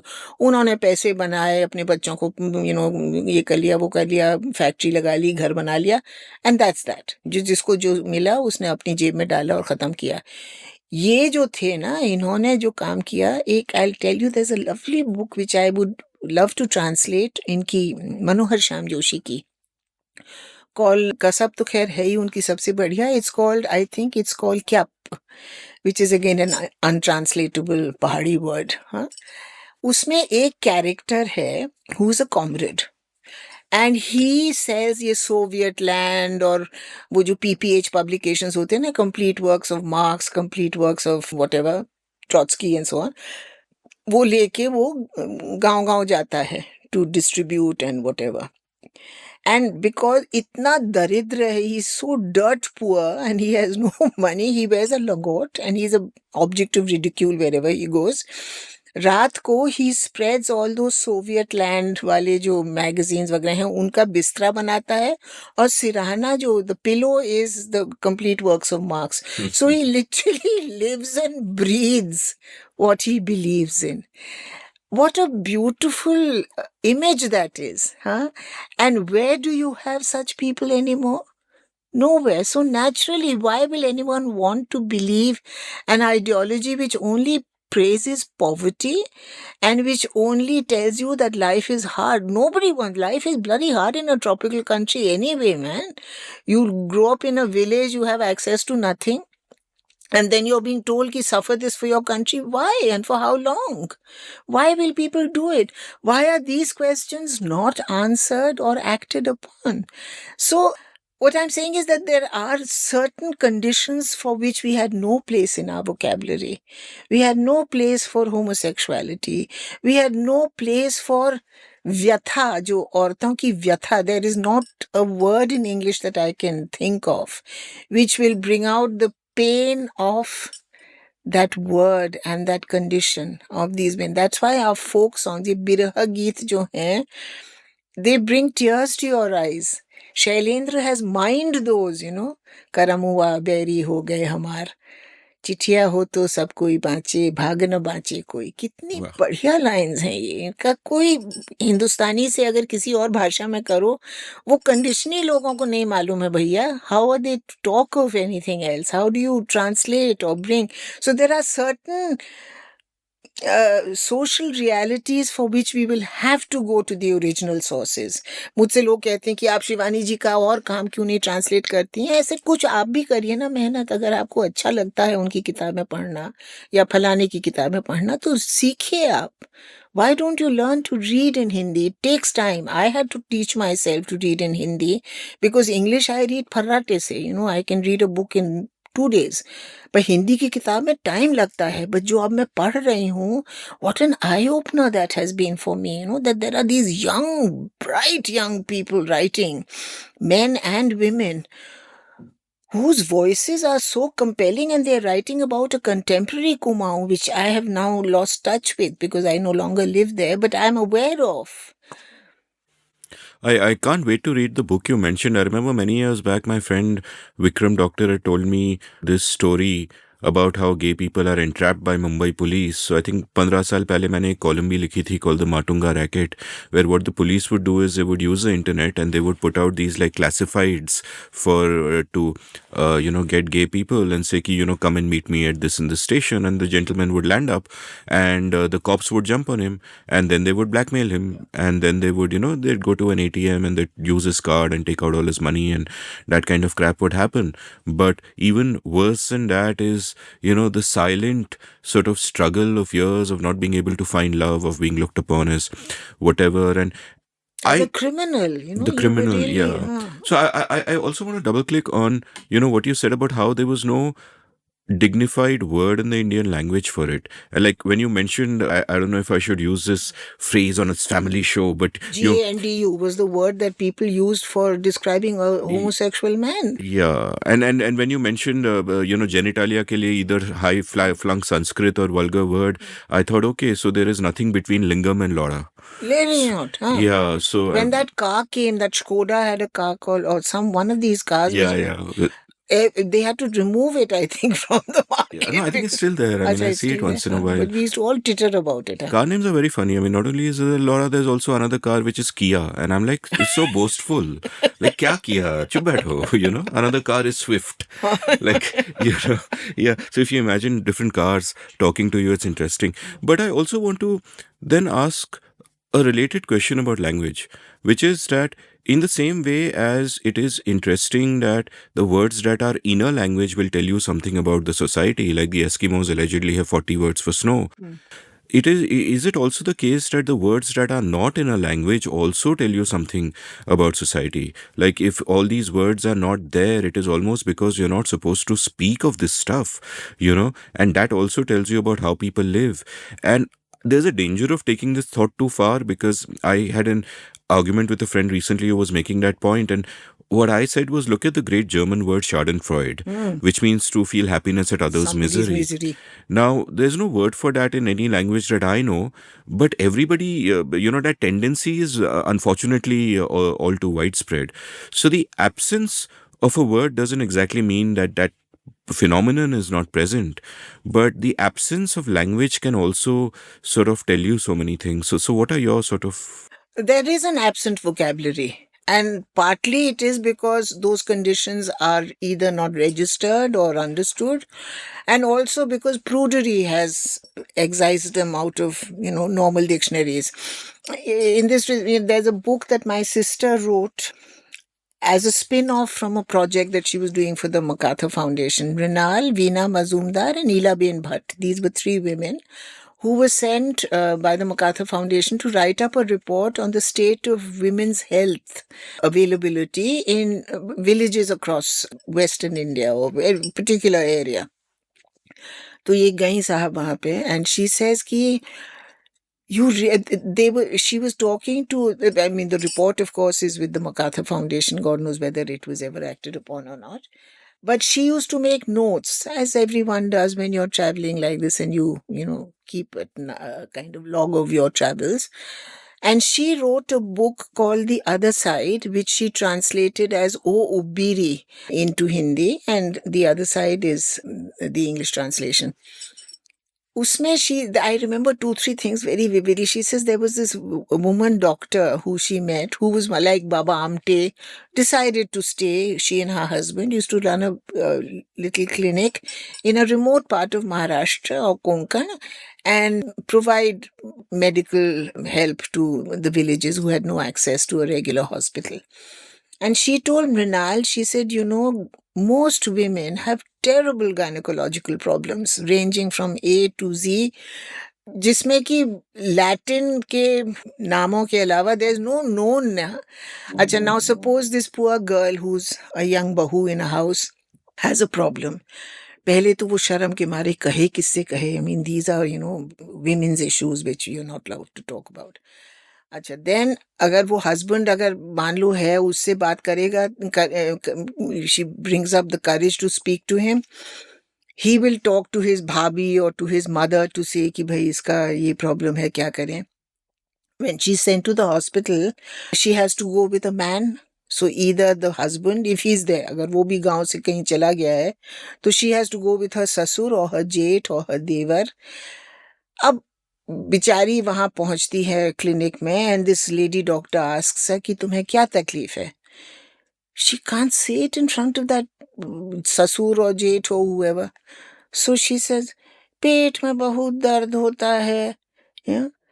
Then you have to decode. Then finally this doctor will tell because she's a woman and therefore he can, trust her. She'll tell him कि आप जरा बाहर बैठिए. And that's when that poor woman is able to tell her about what her problem is.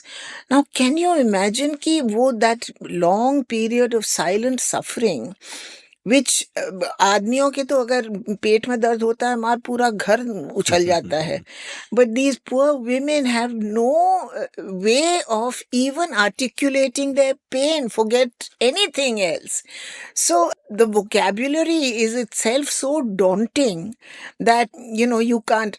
I used to, very interestingly, I have to tell you, I used to subtitle films for an American company once long ago from English into Hindi. And these were for the limited viewing of groups of community Indians who had no access to English.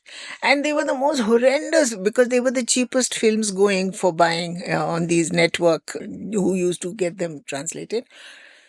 इतनी violent और भयंकर तो वो फिल्में होती थी and the language was full of expletives the F word was used 20 times in a sentence. Now how far can you go with providing alternatives to that that or whatever? You can't say very much, because F word is used in English as a full stop for everything. It's a punctuation. It's a punctuation. So I got myself a dictionary of American slang. But naturally, that was not meant for subtitling things. And there was something about masturbation in. So I asked my mother, who was visiting us, कि हिंदी में masturbation को क्या कहते हैं? My mother said, ऐसा कुछ नहीं होता है. And got up और पान की फंकी लगाई और चल दी. My mother-in-law, who is a very holy, gentle, sweet old thing, she was sitting there. She said, हस्त मैथुन. I said, my mother had come back into the room. She said, तुमको ये सब कैसे मालूम है? She used to read the agony aunt columns of Hindi papers.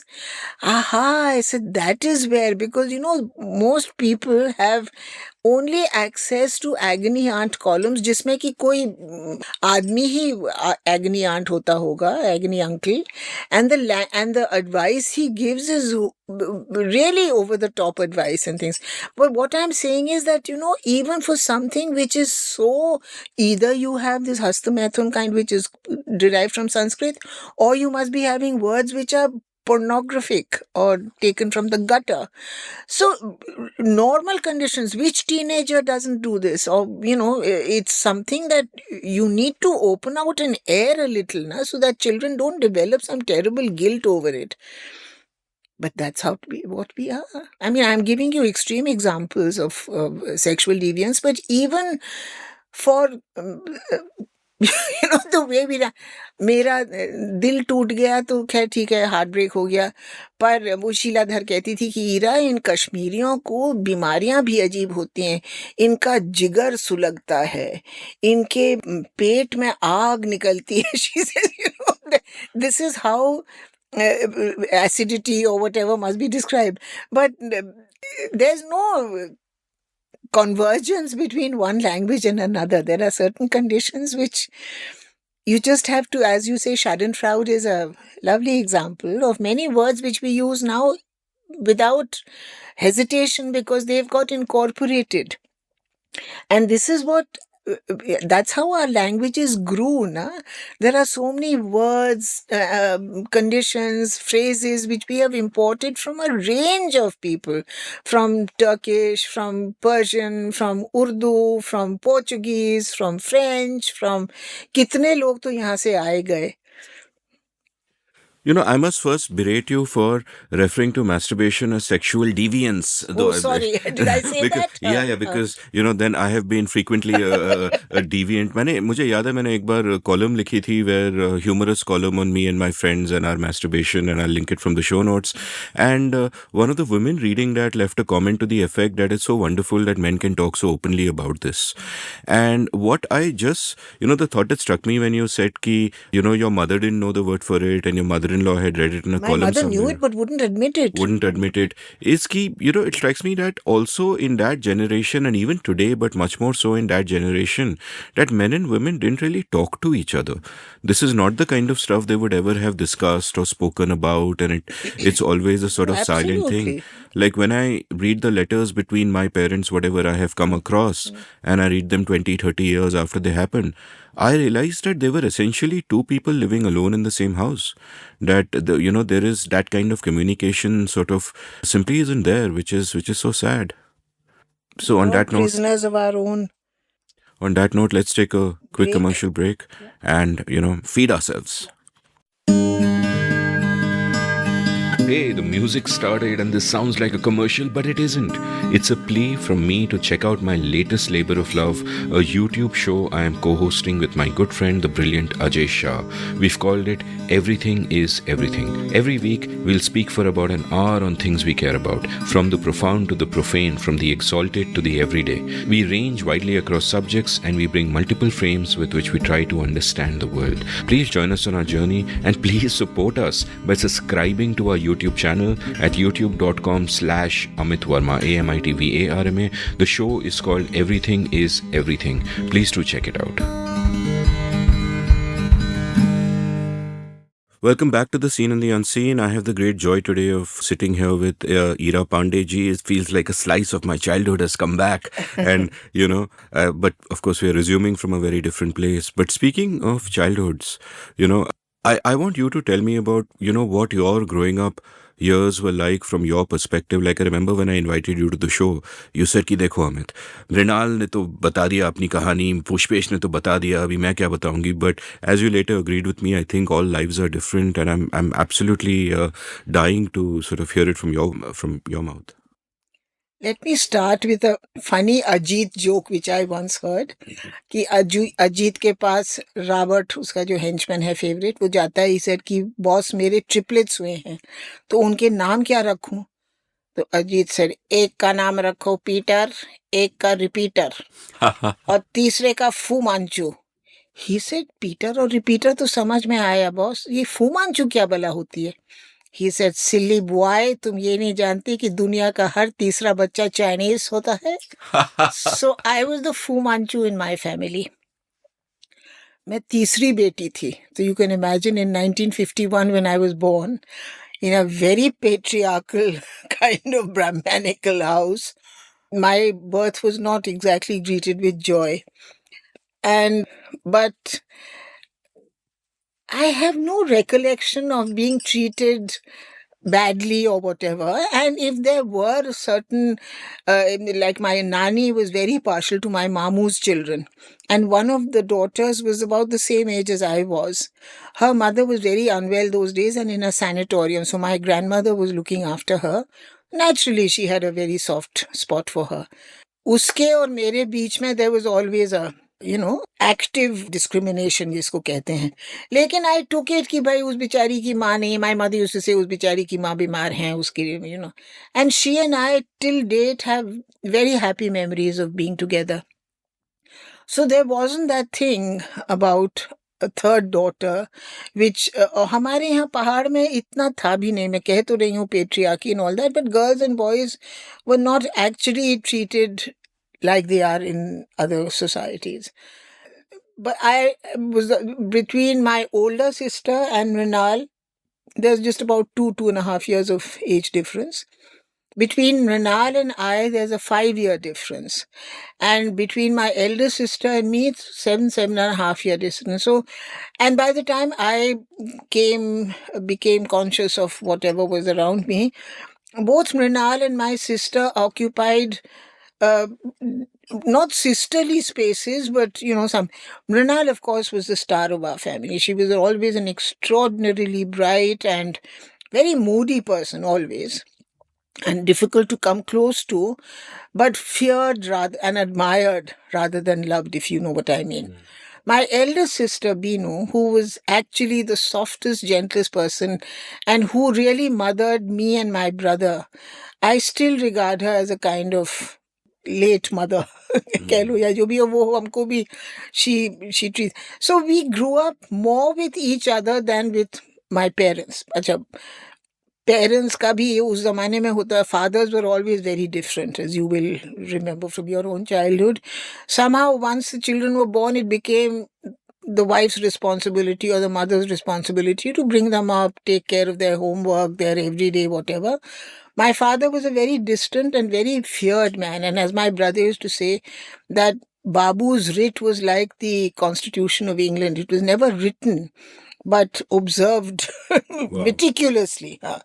तो the biggest this thing was कि अगर बाबू को पता चलेगा तो ओहो, उसके बाद हम लोग की पिद्दी निकल जाती थी, because ये बात कर. So my father, poor man, he got distance partly because of this aura of discipline and whatever that he had around him. And also because my mother was such an outgoing, noisy, loud person that she naturally created a kind of world around her where everyone became part of that. So we had a kind of secret life with my mother, which was different from the life that we. So if my father was in a bad mood or whatever, we sort of tiptoed around. हम जाते ही नहीं थे उस तरफ जहाँ बाबू होते थे. And I remember very distinctly that the reason why I think I talk so much is that we had a very silent house when my father was around. There's a story in that memoir which I have written, which I have translated, my mother's story, called Band Ghadi. I can't tell you how true it is of the kind of life that we had in my childhood. Acha, my father couldn't stand filmy gaane, Lara Lappa music, जोर से चलना, दरवाजे भटकाना, चीनी दही में चीनी की करकर की आवाज भी उनको. He used to look at, he never said anything, but when he looked at you, you just swallowed the chini without masticating it. So there was, I now feel very bad because we never really even tried to find out why he was, whether it was because he was a grieving widower who took a long time to get over his first wife's death, I don't know. Whether he was just overshadowed by my mother's eminence and her reputation, I don't know. Whether it was because he grew up in a motherless home with a father and an older brother, I don't know. What it was, he never spoke of it.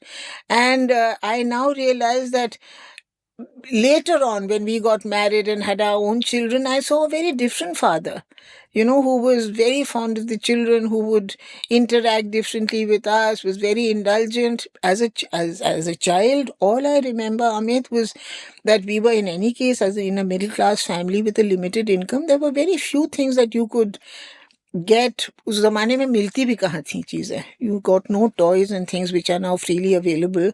So we devised our own entertainment. We were all voracious readers. तो जो किताब मिलती थी, including कि अगर बाजार से जिलेबी या समोसे आते थे, वो जो लिफाफे बनते थे ना न्यूज़पेपर वाली, हम उसको भी पढ़ते थे. That was the limit of our this thing for reading. And that, I must say, is something that I'm deeply, deeply grateful to both my parents for. My father, of course, was very high-minded, but my mother had a very eclectic taste in things. Acha, there was also a very strict eye kept over what we were reading. And much, much later, I was almost at the end of my school. I remember Mrinal was in her BA, तो उस जमाने में Sons and Lovers, sorry, Lady Chatterley's Lover was banned, if you remember.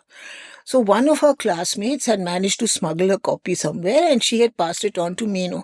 तो मैंने दिन में, गर्मी की छुट्टियों में, my sisters we were all sleeping in lying down in one room.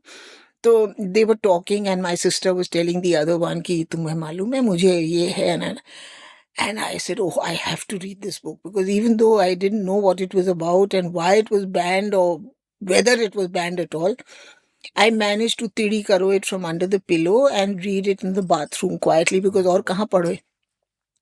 And there was only one little bit where the gardener and she have this whatever encounter.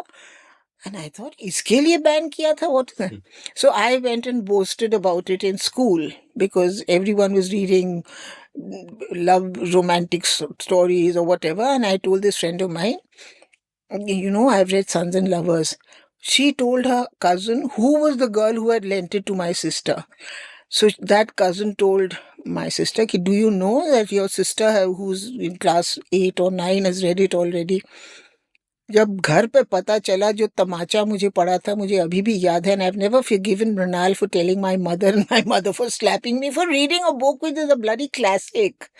But that was the kind of house. And my mother said, अगर बाबू को पता चला तो बस उसके बाद तो मैं बेहोश हो गई डर के मारे, because Babu was the ultimate, या हम लोग देर से अगर घर आते थे Babu would be very upset कि कहाँ है, but first question he asked when he came back from office was बच्चे कहाँ हैं, and all of us had to stand there and greet him and whatever. But ये जो एक diurnal cycle था हमारे छुटपन का, I must tell you that I was thinking about it the other day कि daylight saving hours was so important to us. So in the mornings we used to get up very early, 5:30 सब लोग उठ जाते. My mother used to make such a racket, पूजा की घंटी, जोर जोर से श्लोक पढ़ना, नहाना, ये वो, तो that was our alarm. And दिन में हम लोगों को स्कूल में एंजेलस होता था इन दोस क्रिश्चियन स्कूल्स, घम ढम ढम, 1-12 बजे वो everyone stood where they were and you had to say Hail Mary full of grace. So that was our lunch wala break. And in the evening when we came back from school, did our homework and went out to play, my mother used to say azan ke pehle aa jana. So we had 3 religions whose outlines were what defined our life for us. सुबेरे होता था पूजा की घंटी और दीदी के वो दुर्गा सप्तशती का पाठ, वहां से शुरू होके दिन में Angelus and hail Mary full of grace, and शाम को जहां पे वो मुल्ला की बांग सुनी हमने, हम डर के मारे घर आ जाते थे, because that is the time my father used to come back from office. But that's also such a wonderful way of defining a way of life. I can't think of a better way of the kind of open, secular, knitted community that we worked in or lived by those markers. In Allahabad, our house was on the road on Mahatma Gandhi Marg, which was the road that used to lead to the Sangam. तो ये माघ के महीने में when it's bitterly cold, everyone comes for a माघ स्नान because that is when you're supposed to do, बड़ा भारी स्नान होता है मकर संक्रांति के दिन today. And so every morning there was one भक्त of Anandmayis who used to go to bathe in the Ganga, स्नान करने के लिए जाता था, and his cycle used to pass our house between 5 and 5:30 in the morning. And the cycle, which needed oiling very badly, used to be choo choo choo. You could hear it from quite a far away distance. And he used to always say, Om Anandamoyi, Hey Anandamoyi, because that was the part he used, Anandamayi ka bhakt tha. वो ठंड भी लगती थी बेचारे को. So my sister Mrinal, whose room used to face that road, she used to say, भाई आनंदमयी माँ आ गई हैं, उठ जाओ सब लोग, because फिर ये मार्च में इम्तिहान होते थे सबके, so everyone had to study. Now these are the memories which I have of growing up in a house which was noisy and silent by turns. As far as my mother's thing was, the noisy house, बर्तन खड़क रहे हैं, हल्ला गुल्ला much रहा है. And when my father was around, everything was silent. We spoke in hushed whispers. Radio हम नहीं चलाते थे. अच्छा, जब बाबू दफ्तर में होते थे गर्मी की छुट्टियों में, and we were home, Vivid Bharati, which we used to all love so much, and actually that was such a wonder. I don't know whether it still comes up. हम लोग रेडियो सुनते ही नहीं है. विविध भारती में एक आता था फिल्मी गानों की फरमाइश, वो फरमाइशी प्रोग्राम होता था. What was it called, something for, ये आर्मी में जो होते थे स्पेशली फॉर दैट. तो वहाँ एक वो आता, उसमें झुमरी तलैया का एक आदमी था ना, हु यूज्ड टू सेंड जबरदस्त फरमाइश है. तो हम लोग वो सुनते थे जितने भी फिल्मी गाने होते थे, because that was a great musical this thing for us. तो हमारे घर का एक नौकर था, उसके नाम पे हम लोगों ने एक बार एक फरमाइश भेजी, और जब वो आया तो we all collapsed in ecstasy की हमारी फरमाइश एक्चुअली वर्क्स. अच्छा, आफ्टर दैट फरमाइशी गीतों का programme was one called Madhur Geetam, which was South Indian music. हाँ, अच्छा, हमको किसी को न कोई साउथ इंडियन लैंग्वेज आती थी, न कि मतलब लता मंगेशकर वगैरह तो यहाँ के थे ना, उनके तो आवाज़ें हम पहचानते थे. पी सुशीला, घंटसाला, इस तरह के नाम हम लोगों ने कभी सुने ही नहीं थे. तो there is one song Amit which even now I remember, and it went, अंडिड़ तुम चामडगड़ चुंडी मुतड़ी मुलाकू, चुंडी मुतड़ी मुलाकू. God knows what language and whether these are the words, but this is what I remember. And my husband used to think कि ये गप इतनी मारती है, इसने जरूर ये गाना गप का बनाया है. तो हम लोग एक साल जब शिमला गए थे, बीनू थी वहां पे, I told Binu, I said please sing that P Sushila घंटसाला song. So she said, कौन सा, वो अंडे तुम. And both of us sang it. We remember those opening bars of that song. तो हमारे प्लेजर्स भी इतने छोटे होते थे, and because these were such hidden pleasures which we had to steal from a very strict household run by my father, that they've stayed with me forever. वो रात को जो डडंग डडंग डंग डंग डंग डंग डंग हवा महल आता था ना 9 बजे, that program of dramas. So the radio defined a lot of our, and we had one counter radio. पता नहीं, my brother used to say कि इसके पीछे देखो जरूर किसी वो उसका मार्कोनी का नाम कहीं खुदा होगा. किसका था पता नहीं. It had only medium wave, short wave, खड़ खड़ खड़ खड़ आती थी. Then when my Tauji's son, who was a sophisticate from Delhi, he used to come, तो वो Date with You Friday को आता था. उसमें इंग्लिश गाने होते थे. तो Date with You का प्रोग्राम भी हम लोग सुनते थे. Now, these were the sort of joyful memories. You can imagine how sad our life was if this was the only. The other thing I remember very clearly is that girls were guarded like gold. हाँ, लड़कियों को कहीं भेजना शाम को unescorted. We didn't have a car, so there was no question of a driver taking us somewhere. 3 of us were sent in a rickshaw. हम pyramid बना के जाती थी, 3 बहनें. अगर फिल्म देखने जाना होता था, पीछे से एक नौकर जाता था on his cycle to escort us back and forth. Again, there were certain areas of the town, I'm talking not of Nainital and Almora, but of Lucknow and Allahabad, which were different territories altogether, where there were certain areas where you were not allowed to go. Why? I don't know. But there were certainly very rough areas. वहाँ गुंडे रहते हैं. I used to wonder, गुंडा दिखता कैसा है? I had a kind of image of कि वो फर वाली कैप पहनता है, टेढ़ी सिगरेट लगा के लड़कियों को स्कार्फ बांधते हैं. Kind of standard picture that you got of Hindi films of a gunda. A few years ago, I mean, अभी मैं 10 साल पहले की बात कर रही हूँ, किसी की लड़की की शादी थी, and I went, I said, please मुझे मुट्ठीगंज और ऐसी जगह दिखा दो जो कि मैंने नाम ही सुने हैं, even Alopi Bagh and things like that, which so my cousin took me on Amit's cousin actually took us on a round of the city, which I had lived in for so long and never seen in entirety. We lived in the civil lines area in a very sort of like Lutyens Delhi, a very privileged enclave where only sarkari log lived.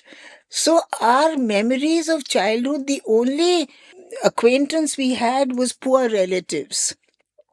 And I must say in this region, हम लोगों के यहाँ चाहे अमीर हो गरीब हो, रिश्ते निभाए जाते थे. हमारे चाइल्डहुड में कितने पहाड़ में तो इतने दरिद्र लोग होते थे.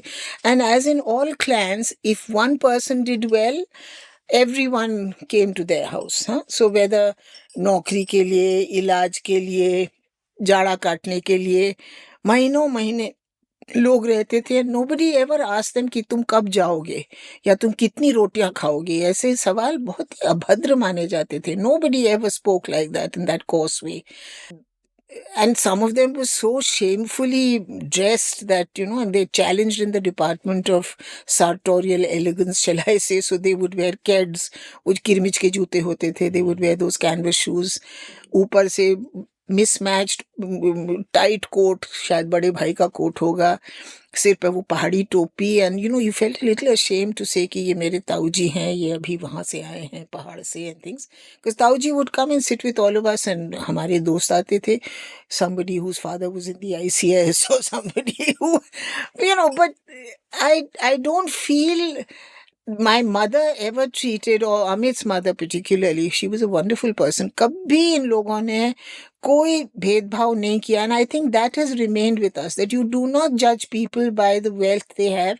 And there's a certain amount of, how shall I say, contempt you have for people who have only money and nothing else. We've seen it now, we've seen how austerity and simple living. My father's favorite thing was simple living and high thinking. So now it is high living and simple thinking. Well said. बिल्कुल उल्टा हो गया है. And I much prefer that, even though I, felt very constrained by the kind of discipline that we had to abide by. But yes, it gave us the values that we have grown up in. And I've never, because we all were good at studies, the fact that we didn't have a car, we didn't have a fridge, we didn't have so many things. never, you felt slightly sheepish about it, but शर्म नहीं आती थी कि हम, because हम class में हमेशा अच्छा करते थे. अभी भी I have all these friends from my old school, all of them mem sahabs who've married, came from very wealthy homes, who've married into wealthier homes. कितनी स्टूपिड उनकी थिंकिंग है, और कितने उनके आपको, मैं I went to Singapore for a weekend, I went to फलाना, I went to on an Antarctic cruise, उसी में खुश हो रहे हैं. What have you done with your mind? Have you done anything of that education that you and I got from the same school? That is something which, the value for education, and the fact that I think we valued and felt deeply grateful for our parents for living really, really austere lives so that they could give us the best education that they could afford. That is something which I really admire about that generation. I love the metaphor you kind of drew of the day, which is bookended, parts of the day bookended by the different religions. And there is this beautiful quote by Annie Dillard: how we spend our days is how we spend our lives. And to, transplant that on a nation instead of people, I think that, hey, maybe if we spent our days like that, I wish we had spent our lives like that. I want to ask you about something else now. And one of the things that I loved about your beautiful book, I mean, there are so many layers and so many things I like, but what really drew me in was how gradually you peel open these layers of both your mother and your father. What often happens is that through childhood and well into adulthood, and for some of us for all our lives, you think of your mother and your father as a fixed thing. A mother is a mother. There's a particular role that is being played. A father is playing a particular role. In this case, you compared him to Christopher Plummer in Sound of Music: stern, subjugato, don't move, etc., etc. And then later, as the book progresses, you open up layers to their personalities, and we see so much. So I want to, read out a couple of bits, one about your dad and one about your mom, where about your dad, like you pointed out, he was widowed early, and his first wife, Binuji's mother, died when he was 25. And later you have this moving passage where you ask Binu at one point, do you have any photographs of her? And she takes out a photograph, and you look at the photograph and you realize that, that the woman in this died when she was 25. This is a young woman you're looking at. And you write, I cannot tell you what it was like to see my father standing next to a wife who was not Didi. The photograph blurred before me and came back into focus again. I looked carefully at the face of the woman who had been an unspoken ghost in our lives for a lifetime. No one spoke of her, no one dared to ask what she was like. After I got married, I heard of her from my mother-in-law, who had been friends with her in their girlhood. She was a spirited young thing, I was told, and your father and she faced such opposition from his family before they were married. She loved eating red chilies and sipping hot tea with them. The day before she got married, she ate so many raw apricots that she got the runs and fainted halfway through the wedding. Your father had to carry her home. Stop quote. And you go on to talk about how when your mother then marries your father, it is almost like marrying someone who is still in the process of grieving, of not being the main focus of his attention and perhaps love, and not knowing how that changes and kind of having to live with that. And I wonder about your father's interior life through all these years and how he kind of manages. And you also speak about how your mother, almost as a reaction to your dad being like this, turns to writing and turns to expressing herself in that way, to the extent that, the kids almost seem peripheral sometimes. She's doing her thing. But they're not peripheral always. There's this moving para right at the end where you write that, at one point she's staying with you and she says to you, I don't want to get used to such love as I find in your homes, nor do I want to get accustomed to air-conditioned rooms. When I'm here and see the tensions in all your lives, I want to run back to Lucknow and live my solitary life. If I don't see you all, I know you are well. But just picture me as I enter my house when I return to Lucknow. As I open my front door, I shut my eyes against the stench of an old crumbling house. I can't sleep many nights and lie awake thinking of you all. I hope Minu is less stressed. I hope Mickey is not traveling in a plane that may crash. I hope you are sleeping enough. And I hope Binu eases up worrying eternally. When I am not with you all are with me all the time. And, and I love the way that these layers opened up, for the reader, for me, reading the book. And I want to ask you how it was for you through your journey, these layers opening up for you.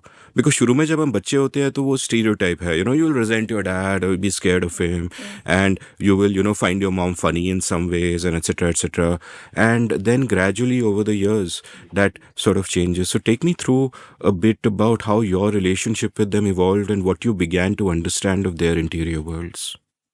In many ways, I have just not been able to write another book after that memoir I wrote to my mother, because so much of her and me and my family came into that I have very few reserves now left inside me to bring out more. The biggest challenge always when you're writing about your own family or writing a kind of memoir or biography or something is how much can you reveal without turning into a critic. So you preserve your love and your respect for them in your life.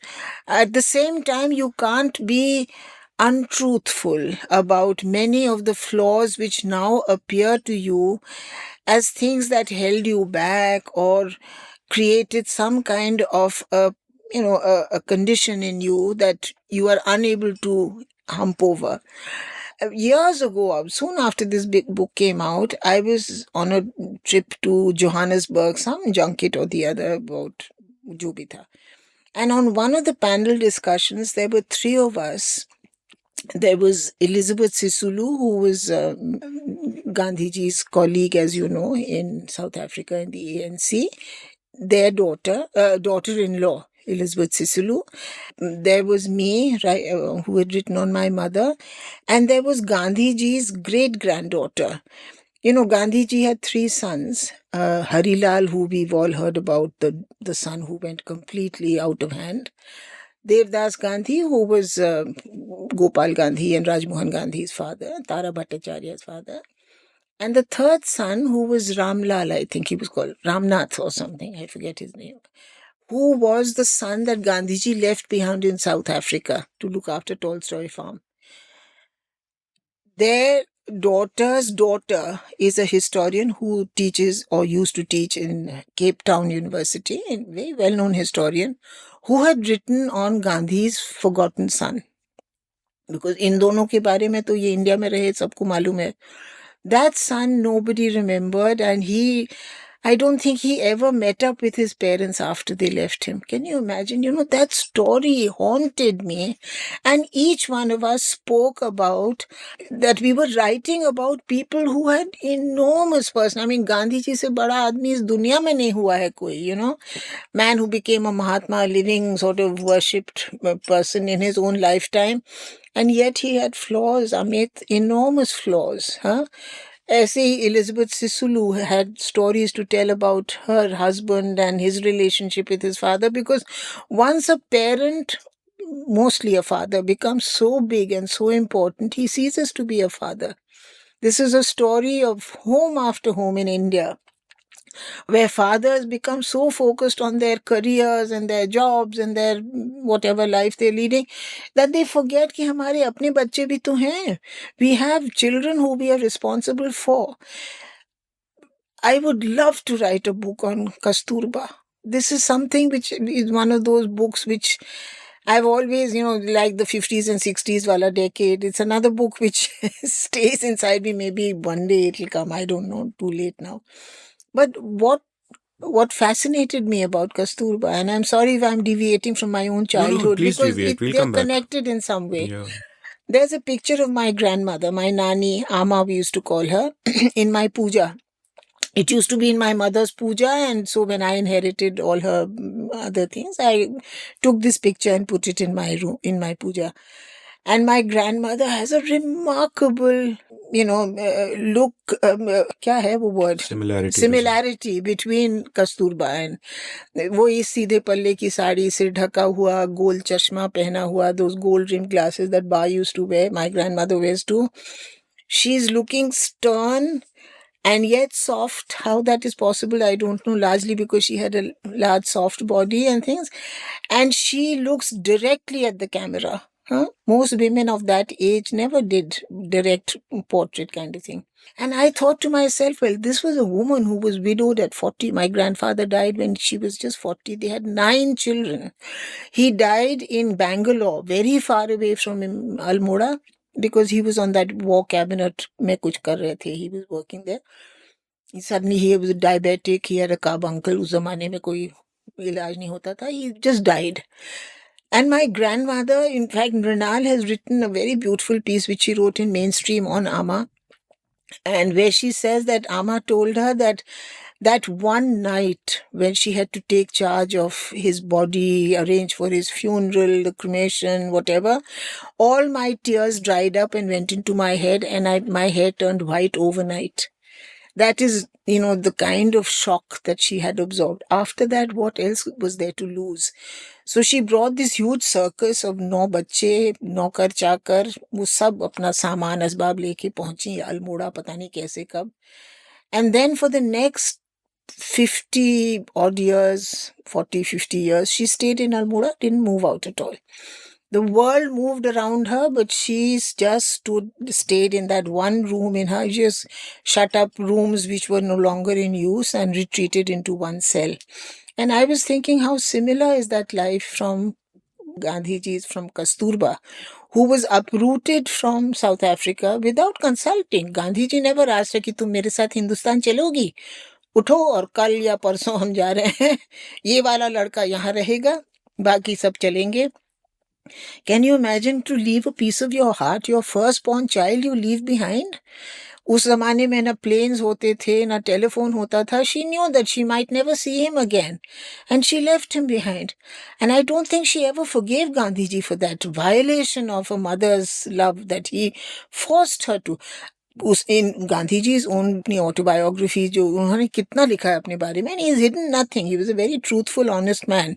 He's spoken about how he turned her out of the house one day when she refused to clean the latrines, remember, in South Africa? Then how he gave away all her jewelry, and she said, please let me keep at least one sone ki cheese each from the sons. No, he said, he gave all her jewelry away.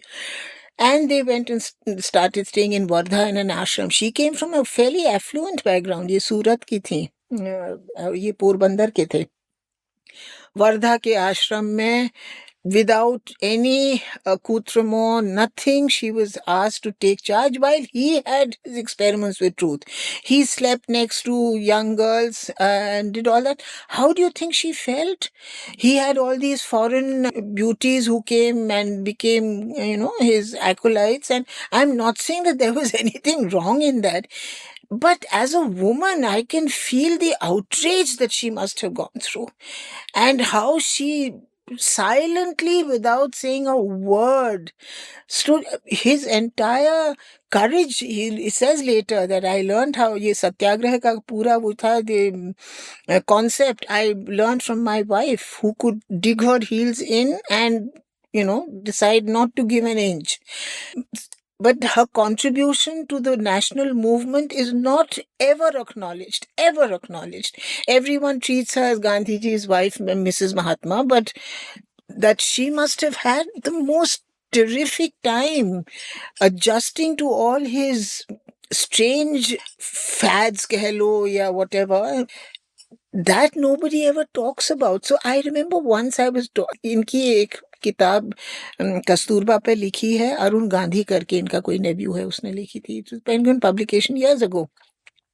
It was in our IIC library. I borrowed it.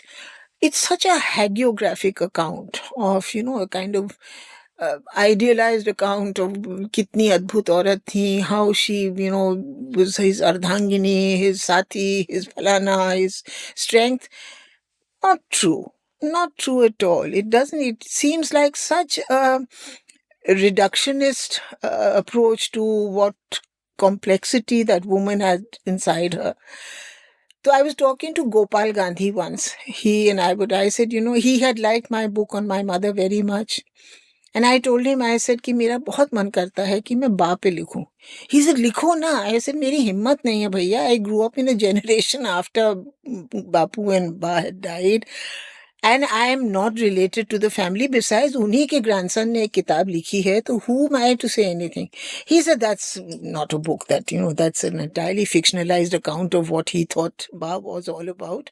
And he says, all of us were very small when Ba died. But if somebody from outside the family, तुम लिखो मैं तुमको दूंगा material. He said कि तुम एक किताब पढ़ना जो सुचिता कृपलानी ने लिखी थी. And she wrote it in Gujarati. I said, I don't read Gujarati. He said, so how difficult is it? It's written in Devanagari. ऊपर शिरोरेखा नहीं होती है. बाकी it's all, you can understand. इतना तो तुम सीख लोगी गुजराती पढ़ते पढ़ते. दो तीन और then he said also that he had a lot of letters which were private letters, which he said, later on, of course, this became part of the Harijan Trust, which he was. And before, he says, before the 100 years, वो जो 50 साल after Gandhi ji's death वाला होता है ना, कि after, up to that point, the trust is, the estate belongs to the trust. He said, after that, I have no control over what will be published, who will be the I was so tempted, Amit. I can't tell you. And I must say, I developed cold feet. मुझे लगा, am I, the person who should be really doing this? I must have spoken about it to somebody. And that somebody spoke to somebody else who's written a book, a fictionalized thing on Kasturba Gandhi. She's written this, but I haven't read the book. But she belongs to a completely different, how shall I, school of writing, which is the popular kind of pop biographies that you. I haven't read the book, so I can't speak about it. But uski jo earlier kitab thi, which was on R.K. Dalmia, her grandfather, it's called Daddy Dearest, and it's almost a sort of an ugly. R.K. Dalmia was a very complex man, as you know, he married 6 times. He had 6 wives and many children and whatever. He was a peculiar kind of man, genius in his own way, but also a man who was very complex and had all kinds of dark areas in his personality.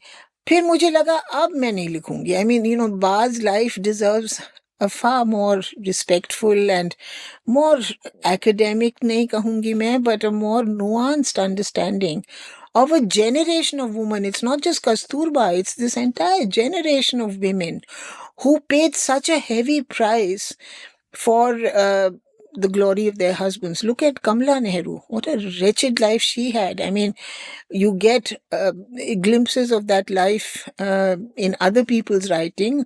One of the reasons why Indira Gandhi hated Vijayalakshmi Pandit was also because she saw the cruelty that was inflicted on her mother, because she didn't come from the same glorious family that Motilal Nehru came from. तुम किसी का भी ये जो महापुरुष होते हैं, if I believed in astrology, I would say कि इनका अष्टम मंगल योग होता है, दैट देयर काल सर्प योग एक होता है, वे all your planets are on one side. So it's like कि तुमको एक थाली में खाना सज के मिला है, बट अगर तुम उसको छुओगे तो सांप आके डसेगा. So you have to choose between a happy family and a fulfilling public life. And most of them were forced or preferred to choose a fulfilling public life, leaving their private lives in a complete shambles. Indira Gandhi and Firoz Gandhi had a wretched life together. So many, you look at anybody, Charles and Diana, hundreds of lives abroad, who everyone thinks, oh, this was an ideal couple. No, they were not. Bill Clinton, Hillary Clinton, if she were not as much as an ambitious person that she turned out to be later, she should have just kicked him out of her life. Any self-respecting woman would do that, and she'd be a better woman for it. But what I'm saying is that, there are those pitfalls that you fall into if you're writing about such hugely important public figures. My mother was not, fortunately, in that category. And I never thought that I was writing on her. Actually, I began this as a project to translate some of the short stories that I have always loved, just to introduce her to another readership. Because when I first came to Delhi, and as you know, Delhi in all this git-pit English world, nobody reads Hindi. किसी को नाम भी नहीं मालूम है about Hindi लेखक और लेखिकाओं के बारे में. So somebody once asked me, I believe your mother was a writer or is a writer. I said, yes. What is her name? I said, Shivani. Oh, I don't think what does she write on? I said, she writes in Hindi. He said, oh, as though, why am I wasting my breath on finding out who she is? Turned his back and walked off. And I said, F you. I mean, I don't need your this thing. So after my mother died, I decided कि चलो कुछ तो मैं translate करूँ. मेरे अपने बच्चे कम से कम पढ़ लेंगे जो अब हिंदी नहीं पढ़ते हैं. When I was translating those stories, I remember the stories behind those stories. And I thought, well, that's an interesting discovery. And I told my husband that. So he said, why don't you write a memoir where she's a character in her own world? Then it puts the distance between you and her. Then you're not writing as a daughter, you're writing as a reader, but who also had access to a personal life of hers. That's how that book came to be. And that was the distance that I had to keep. I mean, there were many things about her which I was able to write. The most difficult chapter was the one on Diddi and Babu, which I wrote last. And Beenu, when I wrote the chapter on Beenu, later and I gave it to everyone to read. I said, भैया अगर किसी को बाद में कोई problem होगा और मुझे कोर्ट में ले जाओगे तो पहले ही पढ़ के मुझे बता दो कि इसको निकाल दो, इसको खत्म करो.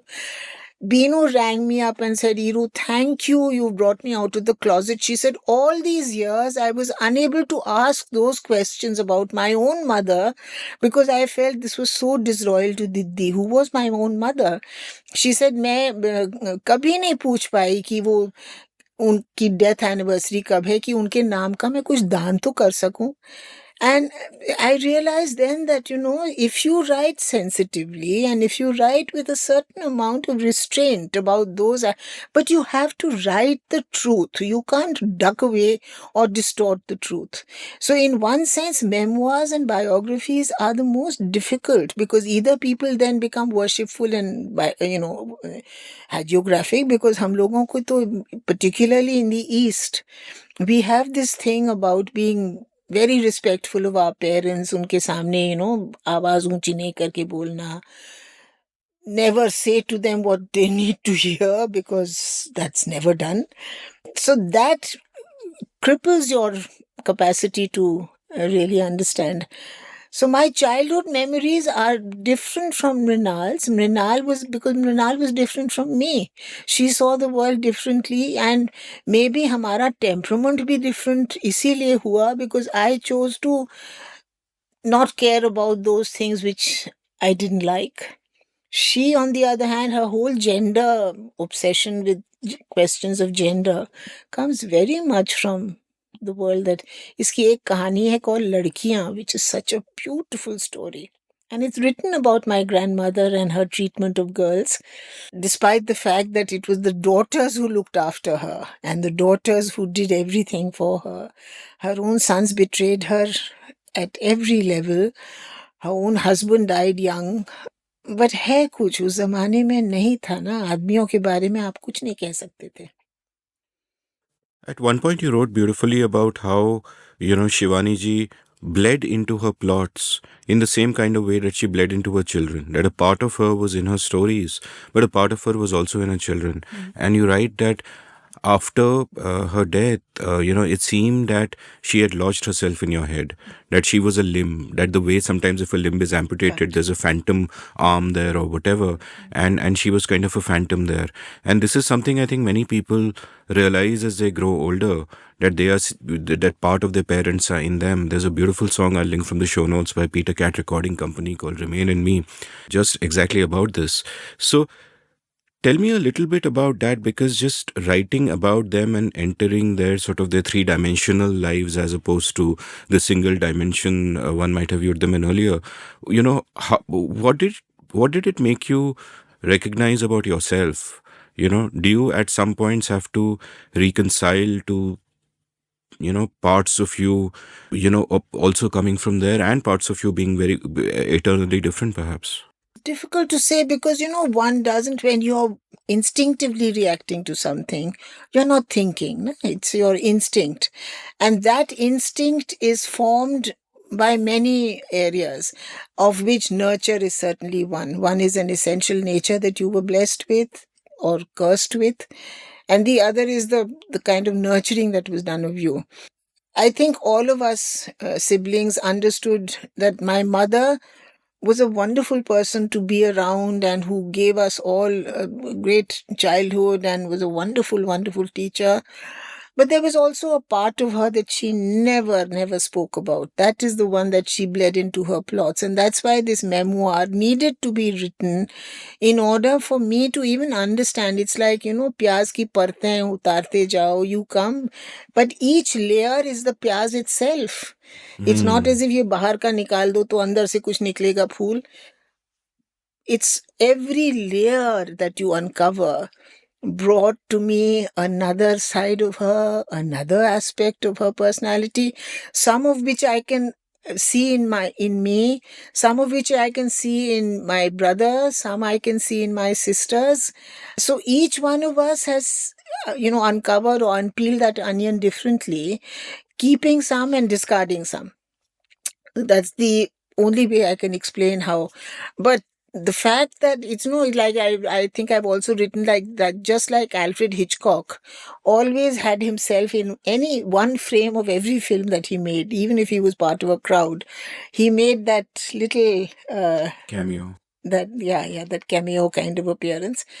My mother too, I think, she couldn't bear to be separated from the world that she was creating. And a lot of the times the world she created was the world inside her. So it's a cyclical thing. And I think a lot of the first novels are always autobiographical, but subsequent novels are also uncovering more and more from your own life. That is actually the only life you know best. So a part of your life will always be part of your fiction, whatever it is.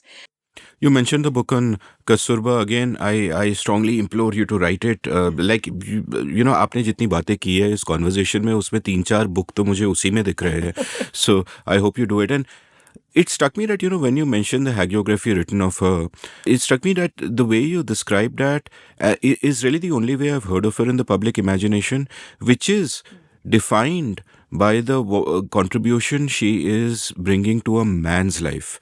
And this, alas, is how too many women are sort of described or defined. And even the praiseworthy, even when men are trying to praise women, they'll praise her as a mother, as a sister, as a whatever. It's in relation to a man. You are nurturing a man, or etc., etc.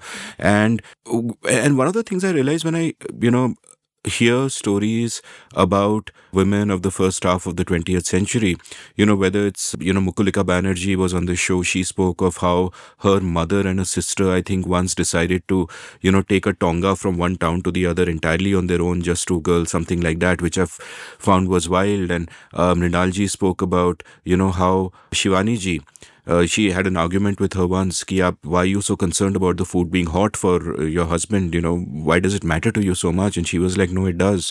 And I'm thinking that, from today's modern feminist lens, lag sakta hai ki, oh, these were, subdued women and they didn't fight back and all that. But I'm thinking that there is a kind of lived feminism which is there, that within the constraints that they have, they are living full lives. They are fighters. They are fighting.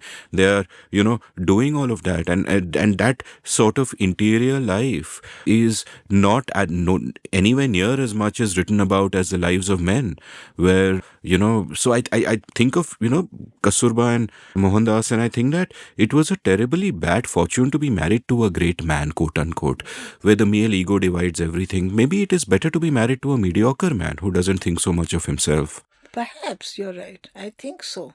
Because when I look at so many women who could have achieved so much, and because they were sacrificed at the altar of good wifeliness or motherhood or bahu achhi hai, bahut achhi bahu hai, wo living up to all those things.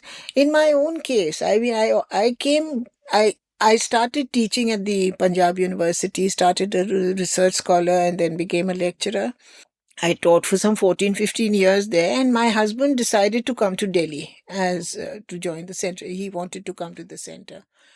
Never once do I remember, and mind you, he's a very good human being. I'm not saying that he's done this selfishly.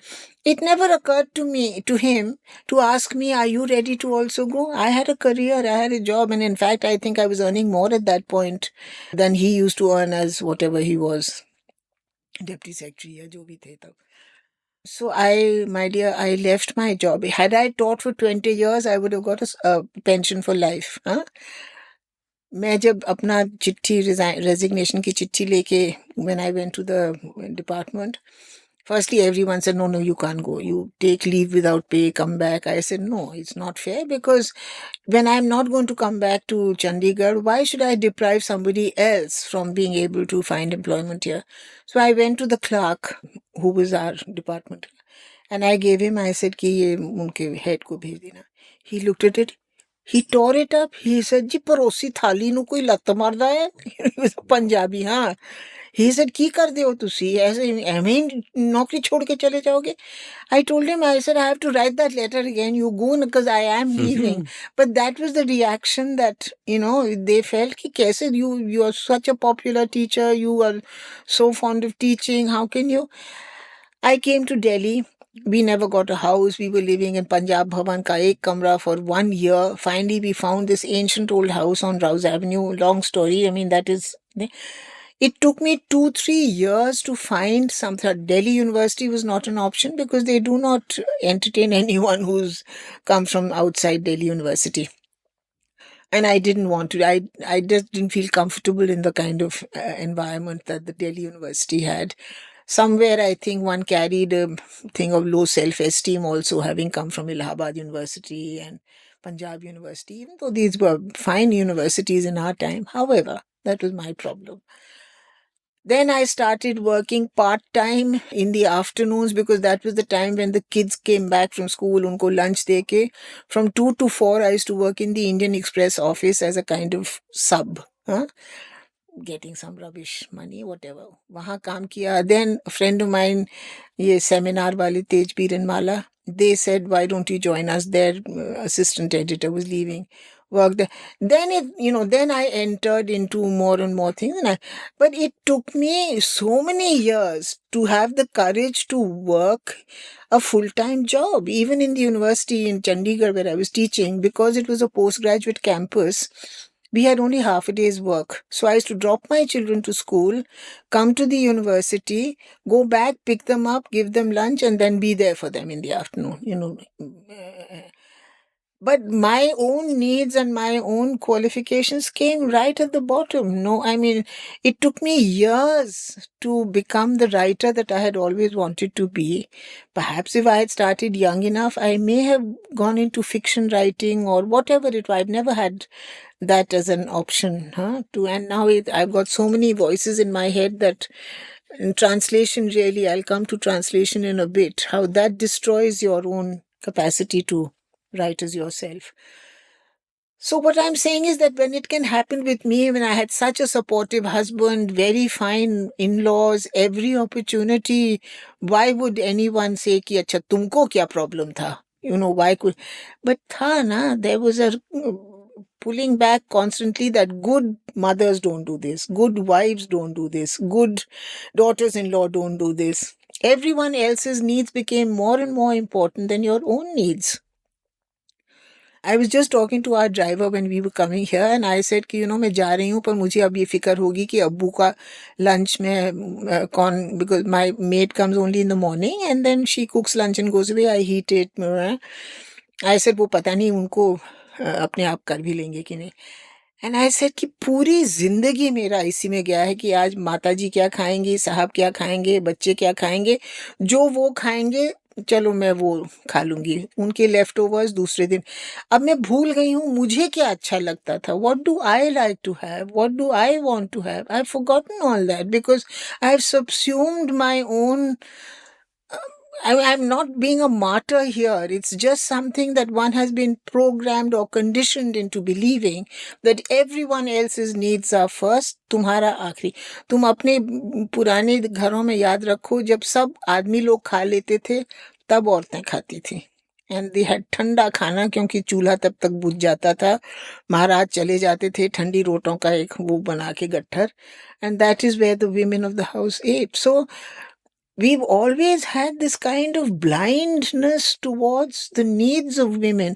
I'm talking just of their physical. Think of their sexual needs. In fact, I used to laugh at with my grandmother-in-law. She was a wonderful person. पुराने घरों में अमित ऐसा होता था कि एक बड़ा सा घर था जिसमें 3 भाइयों के परिवार रहते थे. So all the bhais had little rooms to themselves. But their wives and the children slept in one dormitory-like place. So they had no, alag kamra jo hai, they could have a private life. And yet each one of them had 9 बच्चे, 10 बच्चे, 12 बच्चे. बिजली नहीं होती थी तो सब लोग जल्दी खा के सब सो जाते थे. So I used to tell my mother-in-law कि how did you communicate or how did your husband communicate कि आज रात को प्लीज मेरे कमरे में आ जाना, चोर दरवाजा में खुला रखूंगा या whatever, कि अच्छा अगर मैं अपनी चटनी इस तरफ छोड़ जाऊंगा इसका मतलब आ जाना, और अगर दाल इस तरफ होगी तो आज मत आना. What was it? So she used to cut अपनी जबान को काटती थी कि how can you say all this. Then she told me, she said पुराने घरों में जब बत्ती नहीं होती थी तो सब औरतें सोती थी. अब अंधेरे में किसको, एक लालटेन जलती थी वो भी बुझ जाती थी by 11-12 o'clock. So she said one man used to come down, nobody knew whose husband he was, and he slept with some woman who he didn't know whose wife she was. And that was, I mean, this is how that shame जो सलमान रुश्दी की है ना, चुन्नी मुन्नी बन्नी की, there were these three sisters and nobody knew whose child it was because this actually happened in these old homes and things. So sexual desires and the kind of relationships, ये सारे जो ये तोता मैना वाली कहानियां हैं, देवर भाभी का और साले और whatever का, they had all these strange relationships. मनोहर श्याम जोशी की एक टटा प्रोफेसर जो मैंने ट्रांसलेट करी थी, it's about one widowed sister-in-law and this chap who has. Indian society was full of so much humbug and so much hidden कि दिखाई जो देता था उससे चौगुना पीछे होता था. तुम कितना खोद लो निकलता ही जाएगा वहां से कुछ ना कुछ गुदड़. Quite amazing. So, your memory, if you start to mine it, you begin to see things. Oh, so this is what it was about. अच्छा, ये इनका बेटा ऐसा था या उनकी बेटी ऐसी थी, और this is why she never spoke to her husband, or her husband never slept in the same room as his wife. Whatever, there must have been some history there which people never sort of drew attention to. Since you mentioned Tata Professor, I must inform my listeners that Iraji won both the Sahitya Academy Award and the Crossword Prize for that. So, वो भी आप जरूर खरीदिए और पढ़िए. I want to ask you now to blindly trust me and go on an act of imagination, which is I want you to imagine that you are born in a world without men. There are no men at all.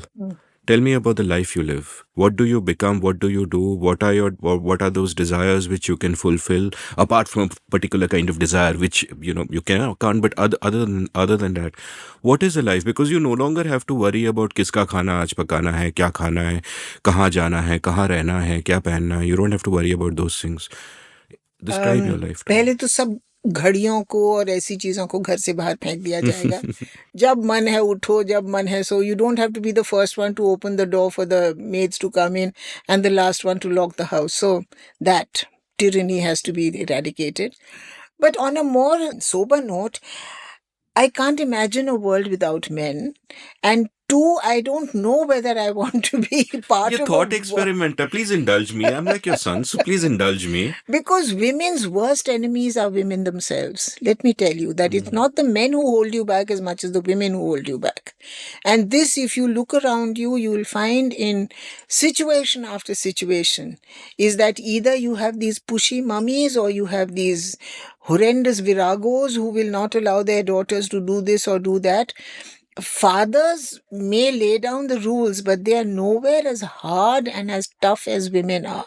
Nor are the envies that women generate and the kind of dirty games that they play amongst themselves. I'm not being anti-feminist or anything like that, just being completely truthful. That in every family, why do you think in our folk songs, you always have nanad, bhaujai ki झगड़े, because सास ननदिया, जितने गाने हैं उन सब में ठुमरीज में तुम देख लो, वो जा रही है अपने प्रियतम से मिलने और पीछे से ननदिया काहे मारे बोल. So हर एक चीज में it is the सास, the ननद, the women around. It's never कि ससुर ने कुछ कहा या देवर ने कुछ. इनफैक्ट देवर और भाभी का बहुत प्यारा रिश्ता होता है. It's because he is an enabler in her pranks. वो बेचारी छोटी उम्र में शादी हो गई होती है. तो I don't know whether women are the nobler part of thing. But conversely, the levels of low behavior that they can stoop to, I don't think men do. I have to say that I do think that men are nobler in that sense than women are. Like you said, one of the stereotypes that people often have is about, Saas Bahu. And in contrast, your relationship with your mother in law, which you've described, was very loving, very Very good. She was loving. like a friend. I was very moved by this little story at the end that, she had cancer of the tongue when you were writing the book in 2004. And so you wrote this book very quickly while she was still there. You wanted her to read it, and you gave it to her, and she did, and she couldn't speak clearly. So she wrote on a slate, "I give you the Nobel Prize for this," which I think must be the most beautiful Most compliment you've beautiful. received. Yeah. Tell me about not just your friendship with her, Mm. but your friendships with other women. Because one thing I often notice is that women form these bonds with other women, these sisterhoods, which men are rarely fortunate enough to have those kind of relationships. You're always driven by ego or instrumentality, and it's rare to get past that. But women form these very deep bonds. So tell me about some of these important women in your life and these important bonds. I have a huge number of women friends who we speak to each other, some who I speak to every day. Huh? To my sisters, to Binu, I don't speak every day because she's in Dehradun and she has a busy life looking after her husband who's not well. But Mrinal and I talk to each other at least once a day, if not more.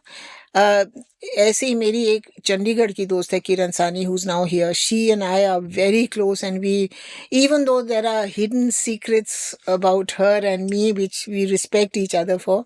Your mother and Prem Goswami were such close friends. I didn't realize until I met Prem how close your mom was to her. So yes, there are certain things in which you find it easier to unburden yourself, or to, because you're not being judged. See, when men and women have things, there is a kind of gender division of opinions where the man will judge a woman differently and a woman will judge a man differently. I mean, suppose a man is telling his wife that I had an affair with so and so when I was away there or whatever. The judgmental part of it will overtake the one where she realizes that this was one-off thing. Conversely, men also have a manufacturing defect, shall I call it, or what, where they are emotionally underdeveloped in certain areas. They've been taught from childhood that men don't cry, men don't, speak ill of women in the family and so on. And these become terrible constraints. Acha, heart-to-heart talks. Have you ever heard of men having heart-to-heart talks? Nahi hota hai. There is something which is about the social conditioning of men in the जिस घर में सिर्फ लड़के ही लड़के होते हैं या जिस घर में सिर्फ एक ही बच्चा होता है, those are all warped families, या जिस घर में सिर्फ लड़कियां ही लड़कियां होती हैं. My mother in law used to say ना कि दो लड़के और दो लड़कियां इज द आइडियल. तो बड़े भाई को छोटे भाई का, बड़ी बहन को छोटी बहन को, भाई का बहन को, etcetera. I mean she worked out the quadrilateral of perfect relationships. But rare is the house where you have this. And even when a family has many more children and you have girls and boys, sometimes you're attracted to a boy cousin who is able to understand you much more than his sister, for instance. So yes, I forget where this started from, but in my childhood, we had the three of us and my brother, who was much younger, so he was always given short shrift. But Pushpesh and Muktesh, my two cousins, Pushpesh is such a wonderful brother to have. I mean, in many ways, each one of us relate to him. Renal and he are very close to each other. Fabulous readers and raconteurs, both of them. And क्या दिमाग है दोनों की. एक तो इनको संस्कृत आती है, which I'm wildly jealous because हम किसी ने संस्कृत नहीं सीखी. और इनमें है एक प्रतिभा. He is a walking Wikipedia. उसको कोई चीज फ्रॉम खाना टू इंटरनेशनल अफेयर्स किसी बात पे कर लो, ही इज फिनोमिनल. मृणाल का भी यही है. मृणाल में my mother used to tell me, she said Mrinal का एक चार्ट है एस्ट्रोलॉजी में. जैसे सूर्य अपने पास किसी को आने नहीं देता है, it burns everything that tries to get too close to her, उसका वही वो है, योग है. So she told me when she was dying that always stand by your sister. There are people who misunderstand her, people who she manages to rub up the wrong way. तुम उसका साथ कभी नहीं छोड़ना. That she told me. The other thing she told me, before she died, she called each one of us separately. She knew she was going. And she told us, I want to tell you something, which, remember this as I told you. And she told मी कि मैं देखती हूँ कि you argue a lot with your husband and you वो जो कहता है तुम उसका उल्टा करती हो, ये गलत बात है. शी सेड हमेशा याद रखना कि उसका केंद्र में बृहस्पति है. ऐसे लोगों को पहले जमाने में राजा लोग ढूंढ के मंत्री बनाते थे. उसकी एडवाइस कभी गलत नहीं होगी. सो माय हस्बैंड सेज वो एडवाइस तो तुमने कभी अपनी माँ की नहीं फॉलो करी. केंद्र का बृहस्पति. Then she used to say all of you have a Budhaditya yog. ऐसे बच्चे कभी बेवकूफ नहीं होते हैं जिनका बुद्ध और आदि. हम all of us have that Budhaditya योग, but also all of us have an उच्च का मंगल. We are argumentative, we don't take things lying down, we fight back. But there is a conditioning which I think, sometimes एक बार बहुत पहले मैं सोचती थी इंदिरा गांधी का एस्ट्रोलॉजिकल चार्ट अगर कोई मुझे डिकोड करके बताए to understand how she functioned and why her life was what it was. जरूर होगा उसमें कहीं, there we now try and psychoanalyze people, but these were all embryonic sciences, Amit. Astrology, astronomy. My great grandfather was one of the founding members of the Banaras Hindu University along with Madan Mohan Malviya. And he उन्होंने ज्योतिष विज्ञान का department उन्होंने वहाँ करा था. He was बहुत ही विद्वान आदमी थे. तो उनकी वजह से इन सबको they had a smattering of. I don't know anything about, but I would love to know. Now it's too late, but I used to toy with the idea of going to the Bharati Vidya Bhavan. They used to run a course on astrology, not because I wanted to become an astrologer or predict things, but to be able to read people. कि ये ऐसे क्यों है या ऐसा क्यों किया. Sometimes, your mind fails you in trying to logically understand. But उसके अंदर कोई एक impulse होती है which drives him or her to do things in a particular way. So मुझे अपने और अपने भाइयों जो तुम पूछ रहे थे ना कि what is it about you that both you sisters are alike and yet so different. There are certain things on which Meenu and I can understand where she's coming from, even when she's been horrid, which she was very often when we were children. And even now, sometimes she can be very sharp but I don't take offense anymore because I know कि उसका वो है ना योग कि वो burn करती है लोगों को. That is how she. I mean, this is a joke, of course, but what I'm saying is that perhaps by temperament, I don't take people head on. I don't like to. I am scared of confrontations and of fights and of ugliness which will drive two people away. As far as possible, I want people to be together. This is something which I think it may be a weakness in that sense, but I would like for everyone to always be together. Let's now talk to another sort of relationship, your relationship with language. I'm given the family that you're from, it is but natural that you would be a writer.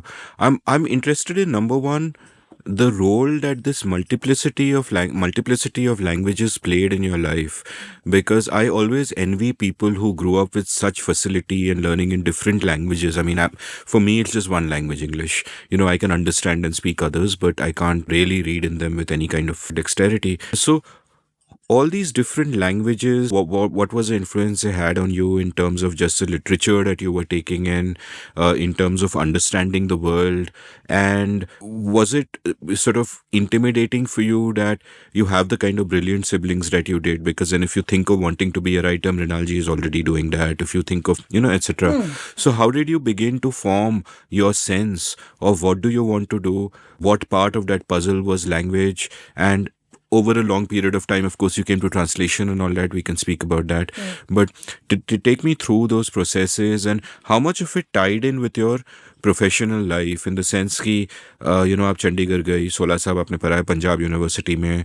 What was that sort of period like? Were you teaching because you were in love with teaching, or hey, I got to keep myself busy and this is something and I'm good at it and I can do it? तो कैसे वो सब develop हो रहा था? Teaching, I went into because I'm genuinely fond of teaching. I love to pontificate, as you can see. And I like to think that I have a way of communicating with groups of people in a way which is instinctive. I can sense people getting bored or switching off very quickly. So I know exactly how far to go, when to break, how to take it forward, change tracks if this is not working, how about that? And that I do think is a gift, which I must have inherited from one parent or the other. My father was a teacher. So that.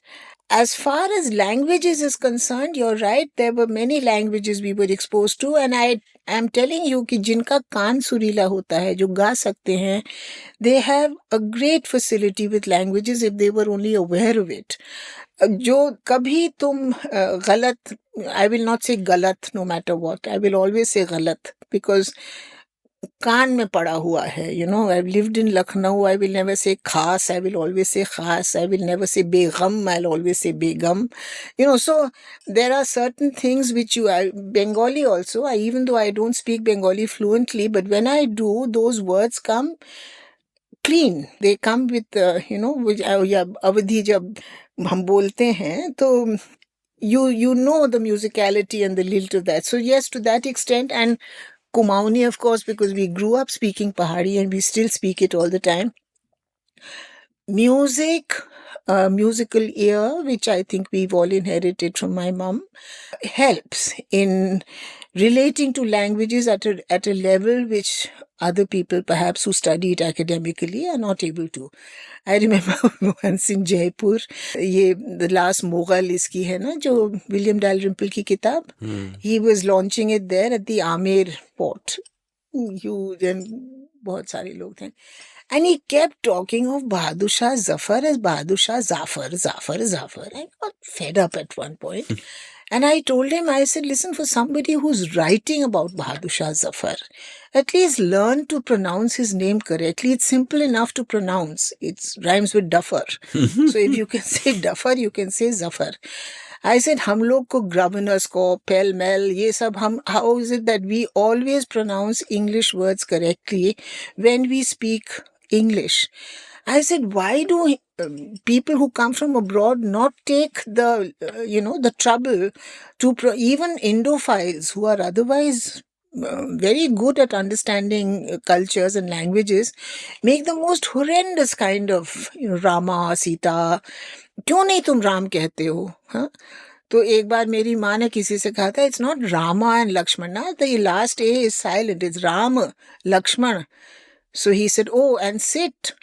So That's a great response. so तब diacriticals इतने वो नहीं थे. But what I'm saying is that languages के लिए you have to have a respect for every language. You can't just sort of la-di-da yourself because you speak good English, you can get away with bad Hindi. Sorry, not done at all.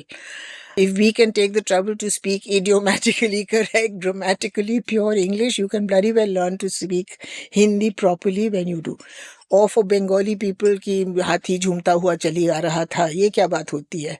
Get your genders right, I pled guilty. I have to tell you, my pronunciations are exactly the opposite of yours. If I can get something wrong, I probably will. होता है बेटा, most people are like that. But about translation, I started with this book, Diddi, जो मैंने करी थी. ये मैंने जब करी, and when it got the kind of response that it did, I realized, oh, I can translate. That's something I can do. So Manohar Sham Joshi was a very dear friend of the family and somebody who we all loved and admired hugely. So इनकी एक अद्भुत किताब है called Kasab, which is his most famous book.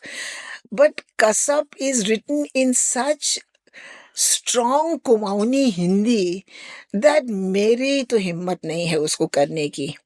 Anyway, there's another book of his called Hariya Hercules की हैरानी, which somebody from England has translated, and I must say it isn't a very good translation. And the other one is this Tata Professor. So Hariya Hercules की हैरानी, Amit said मैं करूँगा. अब किताब उन्होंने दी नहीं थी किसी को, या that person hadn't done it.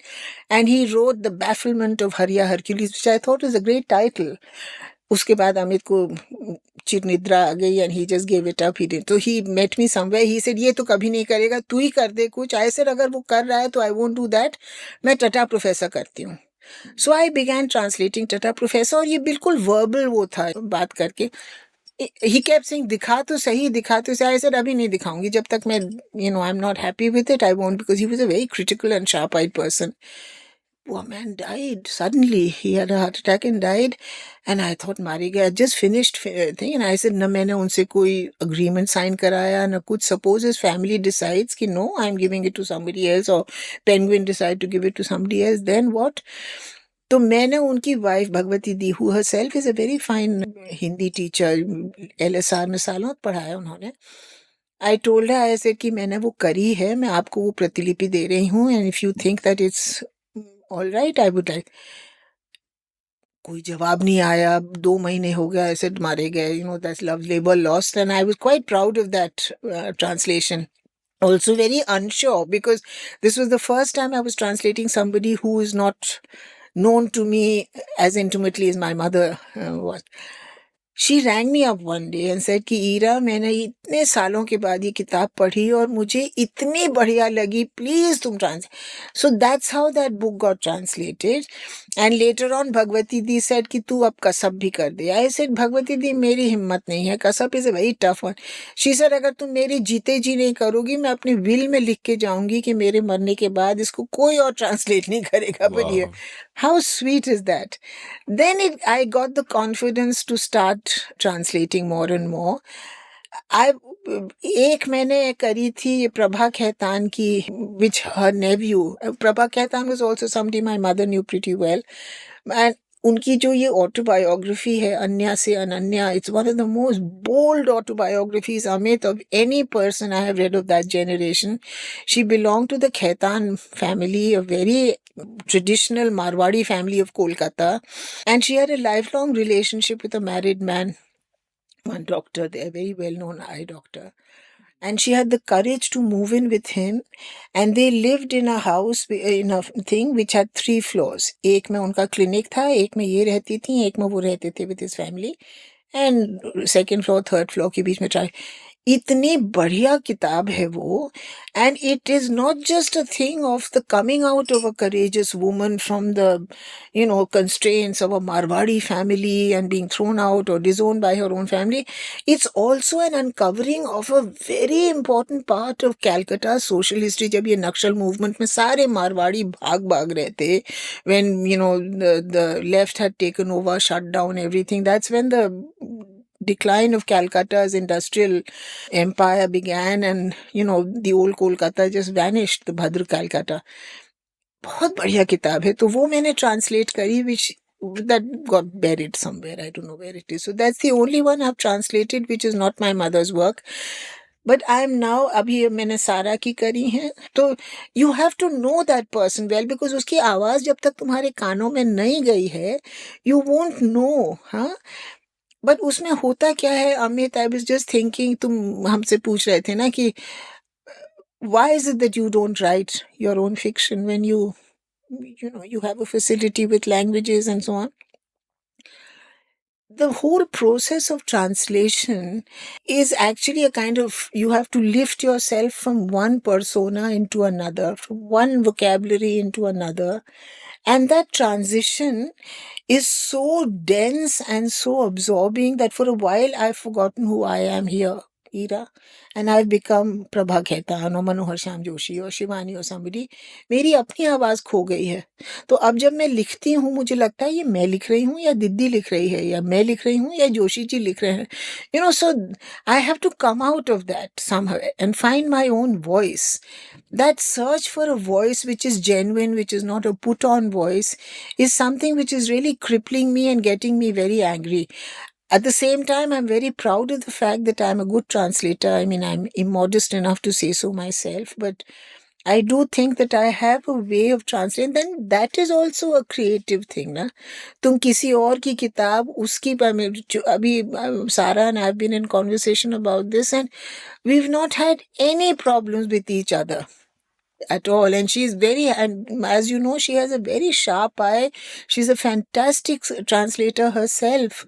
बहुत बड़ी एक उसने अपनी she had translated I couldn't do that one because it was written in Bombay Mujrim Farar, which she talks of in your, it's written in the kind of Allahabadi Patwa and Bombaya Hindi, which is very difficult to find those resonances in English.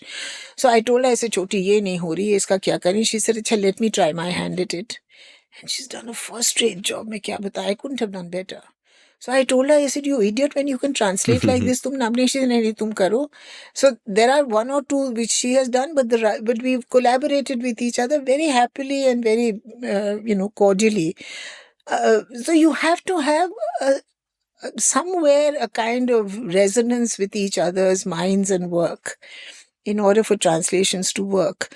But I do think that the best work in India currently is being done in our regional bhasha languages. ये जो अंग्रेजी के गिटपिट वाले लोग हैं, they've lost it. इनका वो stream अब dry out हो गया है. How far and how long will you write about, a certain kind of privileged and that frou-frou voice that doesn't cut ice with. तुम औरों की कहानियां सुनो और देखो अगर, fabulous. The postmodern impulse is alive and kicking in our bhasha languages. Sadly, there are very few good translators or those who are trying to. Ab ho raha hai.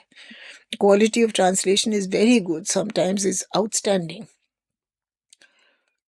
I deliberately offer to be on every jury for a translation award कि इसी बहाने मुझे 10-12 उस साल की जो श्रेष्ठतम translations हैं, I get to read them. I've read in Kannada, in Marathi, in Maithili, in whatever, not in those languages, but terrific books. Beautiful. Tamil, Telugu, Odia. Banglas, I'm afraid, are the only people who don't allow. अपना तो करा लेते हैं अंग्रेजी में, but और भाषाओं में से बांग्ला में नहीं कराते हैं. हमारे देश Shanti Niketan should have been translated into Bangla, and that's the territory it would sell at. I haven't found anybody. It's very sad. Bengalis like me should be ashamed. And I love, what you said to Mr. Dalrymple. It rhymes with duffer. I think that would make such a great t-shirt line. It rhymes with duffer. Maybe you should gift a t-shirt to him. And, I had the impression before this, I don't know from where, but I had the impression before this that Mrinalji is like very ferocious and feisty, and Iraji is very calm and chilled out. But, talking to you in the break and, hearing your stories and what you just said to... I don't talk like this to everyone, I'll have you know. It's only because I've known you from a child's this thing that I can afford to let my guard down. No, thank you, totally. I'm reminded of, yesterday I recorded with Swapna Little, and we have a mutual close friend in Nilanjana Roy.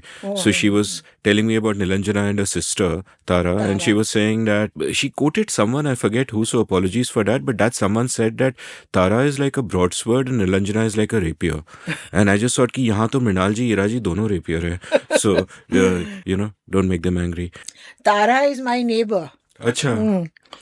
And Nilanjana, of course, Dimpy, she's called. Their parents were friends of ours also. वहीं रहते थे वो भी हमारी colony में. So I've known these girls. Yeah, no, but I have to tell you कि as far as your own fiction is concerned, I really loved your writing in Didi. The craft was immaculate. Some of the sentences are so sparkling. I've read out some of them, but I've taken many more in my notes. So I would ask you to write that also. See, I'm giving you 10 books to write. So please get down to it. No, it's very gratifying to know इतने साल हो गए हैं. This book came out in 2006. अब कितने 18 साल हो गए हैं करीब 18. हाँ. ये बहुत ही सुंदर है. It was something that was waiting inside me to be written, I think. अब अगली किताब कब निकलेगी पता नहीं. I hope I have a mind to write with by the time. That is what I fear most, is losing my memory, because if that goes, I'm nobody. So far your memory seems just fine. So I will dig a little further into it. You had mentioned about how, and I was very struck by this description, कि 1975 में शिवानी जी ने column शुरू की थी झलक, and Hindi की झालक, sorry, see my pronunciations are so bad, झालक. So, झालक means window. Yeah, acha. And you point out कि once that started coming, her popularity among the common people was amazing. कि वो grocery पे जाती थी या यहाँ जाती थी, जहाँ भी जाती थी लोग बोलते थे अरे शिवानी जी दीदी etc etc. And you also speak of how once वो लखनऊ मेल में बैठी हुई थी and she had forgotten some पान her मसाला तंबाकू. she had forgotten her tambaku. So the conductor came to her and said, "Arey Shivani ji, how are you? Are you comfortable?" And she said, "I've forgotten my tambaku." And he said, "I'll go and get it." And the Lucknow mail was delayed for 5 minutes because the conductor went to get Shivani ji's tambaku. And what I get a glimpse of from here is the respect that was given to writers and artists. Like even though you earlier said ki there's a certain kind of literature which is for a few people, and then you have others. But I think you said that in this very interesting 5-minute YouTube clip where you talk about Chetan Bhagat and you say ki हर एक की अपनी अपनी जगह है, and there's a certain kind of writer who may not be read by so many people, उसकी भी जगह है. But reading about Shivani, and I've had various episodes on various other literary stars, like I recorded with Akshay Mukul a few months ago on Agya, and the sense I get is that these regional writers were like huge figures in the culture. They were superstars. They were respected by everyone, which is amazing because I imagine then that they could be looked upon as role models and young people would aspire to be like that, and that would keep the ecosystem flourishing. And I want to ask you कि अभी कैसा है? Because अभी तो आप कह रहे हो कि regional writing, you read a lot of good regional writing in translation. लेकिन मेरी worry ये है कि a young creative person today who is multilingual will be more attracted to writing in English क्योंकि उसी में स्केल मिलेगा, उसी में मार्केट मिलेगा, बंदा सपने देख सकता है कि I'll be read all over the world. और लैंग्वेजेस में ऐसा कभी कभी लगता होगा कि अरे and also we have the post colonial hangover कि there's a hierarchy of languages. English सबसे ऊपर है, बाकी नीचे है. You almost feel embarrassed of like that person who walked out on me saying, who turned his back. Yeah. Hindi. Yeah, Your mother exactly. was a writer in Hindi. मैनू नहीं मालूम. हाँ. Yeah, and you've also described elsewhere, I think in a column you wrote in the Tribune about how, when you first came to Delhi, there's no way you would have gotten a job because the JNU walas and the Delhi walas would just look down on Hindi speakers and nothing of what you had done or taught mattered. You were not in their elite world with their, their little ideology, and you had to be in that bubble or you were out of it. So tell me a little bit about this ecosystem for the languages. क्योंकि on the one hand आपने पहले कहा था that you were lamenting the disappearance of languages, and I would do the same routinely until I did an interesting episode with a gentleman named Vinay Singhal, जिन्होंने एक site शुरू किया, एक platform शुरू किया called stage.in, where he said I will build a Netflix for Bharat. But the Netflix for Bharat meant कि he wasn't doing content in Hindi, Bengali, Punjabi. He was doing content in Haryanvi, Bhojpuri, Maithili and so on. He said कि मैं dialects में ही करूँगा. And what happened there was that he now I think has 3.5 lakh subscribers, if not more, when I last checked, at Netflix prices. Wow. And he said that there is a reverse migration ki Haryanvi kids who went to Bombay to do filmmaking have now come back to Haryana and are making Haryanvi content. And I think this is something that technology is also enabling कि niches बन सकते हैं. तो अभी I like for example if I'm a boy and I dream in Maithili, I don't have to go to Bollywood and try to learn Hindi. I can turn my camera around and I can make content with myself in Maithili और उसकी एक audience होगी. But this is an aside. But in general, what I want to know from you is कि ecosystem कैसा है in all of these languages now? Like, are there still today Shivani जो market में जाएंगे, लोग पहचानेंगे, Lucknow mail रुकेगी? I can't say. I really think कि वो ज़माना ही लग गया है अब. पढ़ने वाले ही इतने कम रह गए हैं that cinema has, there is ये Marshall McLuhan की theory है ना, the medium is the massage, that every successive medium kills the previous medium. So theater was killed by film, theater killed reading, whatever. I mean, it just went on and on and on. Also, there are cycles where there was a time, if you remember, since you are a person interested in the history of cinema and the stage, when people, Badal Sarkar, Mohan Rakesh, Vijay Tendulkar, this, let's say the 70s and early 80s was the time when theatre and Al-Qazi साहब का जो NID वाला ecosystem था, that was मतलब अद्भुत. मनोहर सिंह वगैरह जो थे, सुरेखा सीकरी, मतलब हमको उत्तरा बावकर, ये नाम कितने याद हैं और कितने हमने देखे हैं. And they were legendary. We used to come from Chandigarh to see these plays. Wow. उसके बाद थिएटर के बाद पोएट्री शुरू हुई. There was a whole lot of people who were writing this very sort of fiery, revolutionary poetry. Somewhere the novel never made, I mean, novel had a kind of thing, but what killed the novel, I think, were the serials. Doordarshan के होके, people who were readers of books, जो domestic, जो घरेलू लाइब्रेरियां होती थी, those got destroyed when women stopped reading and started watching serials. And those serials were so good, as we were mentioning, मनोहर श्याम जोशी के, साई परांजपे के, ये और भी हैं, नाम मुझे याद नहीं आ रहे हैं एकदम से, but though early generation of Doordarshan serials. Tamas भी बनी थी उस तमस, समय. हाँ बिल्कुल, भीष्म साहनी की कितनी थी ऐसी, so many of them. And what actors they had, Amrish Puri, no sorry, what is that Om other- Puri, Om Naseeruddin Puri, Shah. and Uttara Bauka, I mean, legendary actors. So that gradually sort of, once you stop reading, you don't go back to it. Just think of your own life, what you read as avidly when you were in your teens. Do you read like that? Even I don't. I'm just, fiction, for instance, is something that I've, except when I'm sitting on a jury to read fiction, तभी मैं उनको कहती हूँ, please मुझे put me on this jury, because that is the only way I'll ensure that I'm still reading. Otherwise, I read a lot of non-fiction now. Memoirs, biographies, political and social writing and so on. लेकिन fiction has somehow sort of retreated. So ये fads होते हैं, phases होते हैं. Even abroad now, fiction is a declining curve पे है. और fiction की जो गति है, the pace of it doesn't fit easily with the pace of our life. There's somewhere, you if you're reading a book, पहले से, Mrinal was such an avid reader. ये एक बार एक गड्ढे में गिर गई थी पढ़ते पढ़ते. She was Wow. coming back from school and she was reading a book and she fell into a gadda. Fortunately, she didn't break anything. Another time, she was locked up in the library because she was a tiny little thing sitting in one corner and reading. चौकीदार ने, my mother and father went frantic कि कहाँ बीनू जी रोती हुई आए कि मुझे मीनू मिली नहीं. They went back, school गए तो देखा मीनू जी वहां बैठ के किताब पढ़ रही थी. So that was the kind of complete capacity to blot out everything when you were, उस तरह का बहुत कम रह गया है. I find that very few people are so absorbed in reading a book that they forget, शुरू भूल जाते हैं.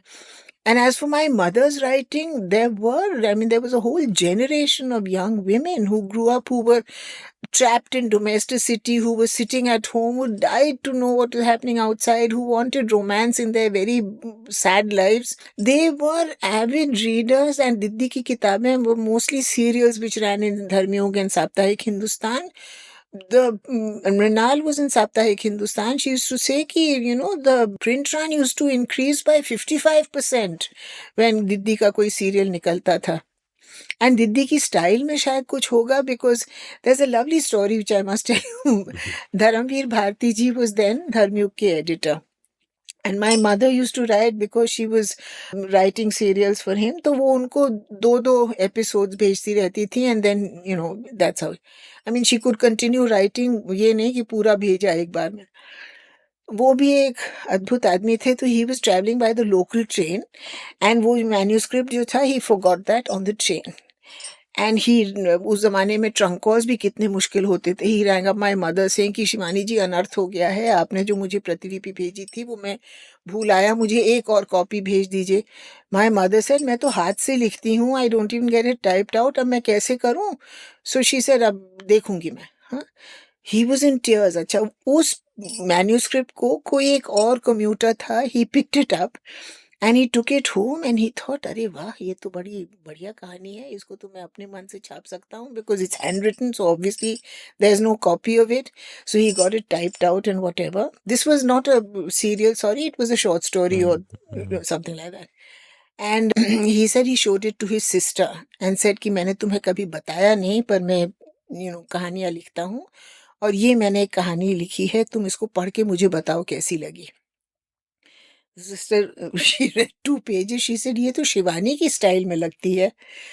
So he went back to Dharamveer Bharati and said, जब मेरी अपनी बहन ने मुझे नहीं बख्शा तो how will readers ever do it? What an amazing What a story. story that is, na? So my mother's actually dedicated one of her books to that unknown commuter who honestly came and returned that book. But Lucknow में वाकई ऐसे होते थे where there were people who दूध वाला जो one day I remember she was giving a public lecture somewhere and somebody said कि शिवानी जी आपकी हिंदी बहुत क्लिष्ट होती है, very hard to understand. So my mother said मैं आपको बताऊं, मैं जब सुबेरे वॉक पे जाती हूँ, मेरा जो दूध वाला है इसे बहू जी बहुत नेक लिखी हो. जब वो दूध वाला मेरी आर्टिकल को पढ़ के कहता है बहुत नेक लिखी हो, तो आपकी हिंदी या तो अच्छी नहीं है या आप अच्छे पाठक नहीं हैं. आप पढ़ना ही बंद कर दीजिए. Oh my God, now I see where this tongue comes from. You were talking about the pace of life. आपकी recently मैंने Tribune में एक column भी पढ़ी where you talk about the pace, where just as you know you have written about your family in the past, you write about your cook, and you write about how your cook will come or dhar she will do things, and there will be like cheetahs of this and that all over the place, and you have to clean up after her. Everything is on full flame, and all of that, and from there you go on to talk about how everything in modern life is so fast paced. And this is something I think about a lot, in the sense that I think about the forms in which we consume content and interact with the world of knowledge affects how we think and affects who we become as people. Like I think कि अगर हम पूरे दिन scroll swipe करते रहेंगे तो बहुत choppy rhythm हो जाती है थिंकिंग की. आप किसी चीज़ में डीप नहीं जा सकते हैं. सारा जी को जब मैं उनके साथ एपिसोड कर रहा था, I asked her that like you said her powers of description. So I spoke about that and said, how do you notice कि 40 साल पहले गार्डन में एक फूल कैसा दिख रहा था? Like it's mind blowing. And she said हम तो बोर्ड थे, कुछ था नहीं. Now at some level I get that, but at some level I also will insist that she is extraordinary. And the pace of life then is different. So I think of myself in the 1980s. If I sat down with a book, I sat down with a book. एक दो घंटे बैठे रहे, कुछ, there's nothing to distract you. And I find I'm not even complaining about the young generation. I'm complaining about me. I'm complaining about you and me. कि हम भी बदल गए हैं ना. So what do you think about this? Is it sometimes a struggle for you? Do you have to be intentional about some things? That I will take time off, मैं phone नहीं देखूंगी, मैं बस बैठ के लिखूंगी या पढ़ूंगी or whatever नहीं it is. होता. This is an ideal situation, I wish. And I don't know whether I have it in me to just sit in a room for 6 hours and just write. I need a break, need to come out, just think. Sometimes I leave a sentence deliberately at half. When I feel I'm going off a little, मैं आधा छोड़ के उठ के, then I go back to it again and I reread it and I realize कि no, this is not working. यहाँ से इसको change कर. So, even when you're writing, it's not as if a room of one's own is the thing that all women, Virginia Woolf की ये उनकी थी भाई, फितरत ब्लूम्सबरी वालों की, they came from another world. But मैं अपनी माँ को, I'll tell you, this is now almost my last story about my mother and ourselves. When she died, Rukku Nadvani, his wife Anuradha Roy, she wrote to me saying she used to then edit the literary page in the Hindu. And she said, Ira, why don't you write me on a piece on what it was like to grow up in a house where your mother was a writer? And I thought to myself, I said, my mother was a writer. I never saw her write. She had no room in which to write in.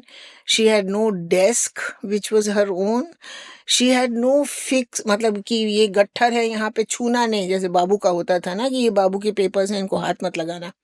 उस बिचारी के पास तो इतने पैसे भी नहीं होते थे that she could buy foolscap paper to write on. So हमारी पुरानी जो लेफ्ट ओवर एक्सरसाइज बुक्स होती थी ना, उनको धोबी के अकाउंट की किताबें हैं ना, उसमें वो लिखती रहती. She used to scribble and put them together.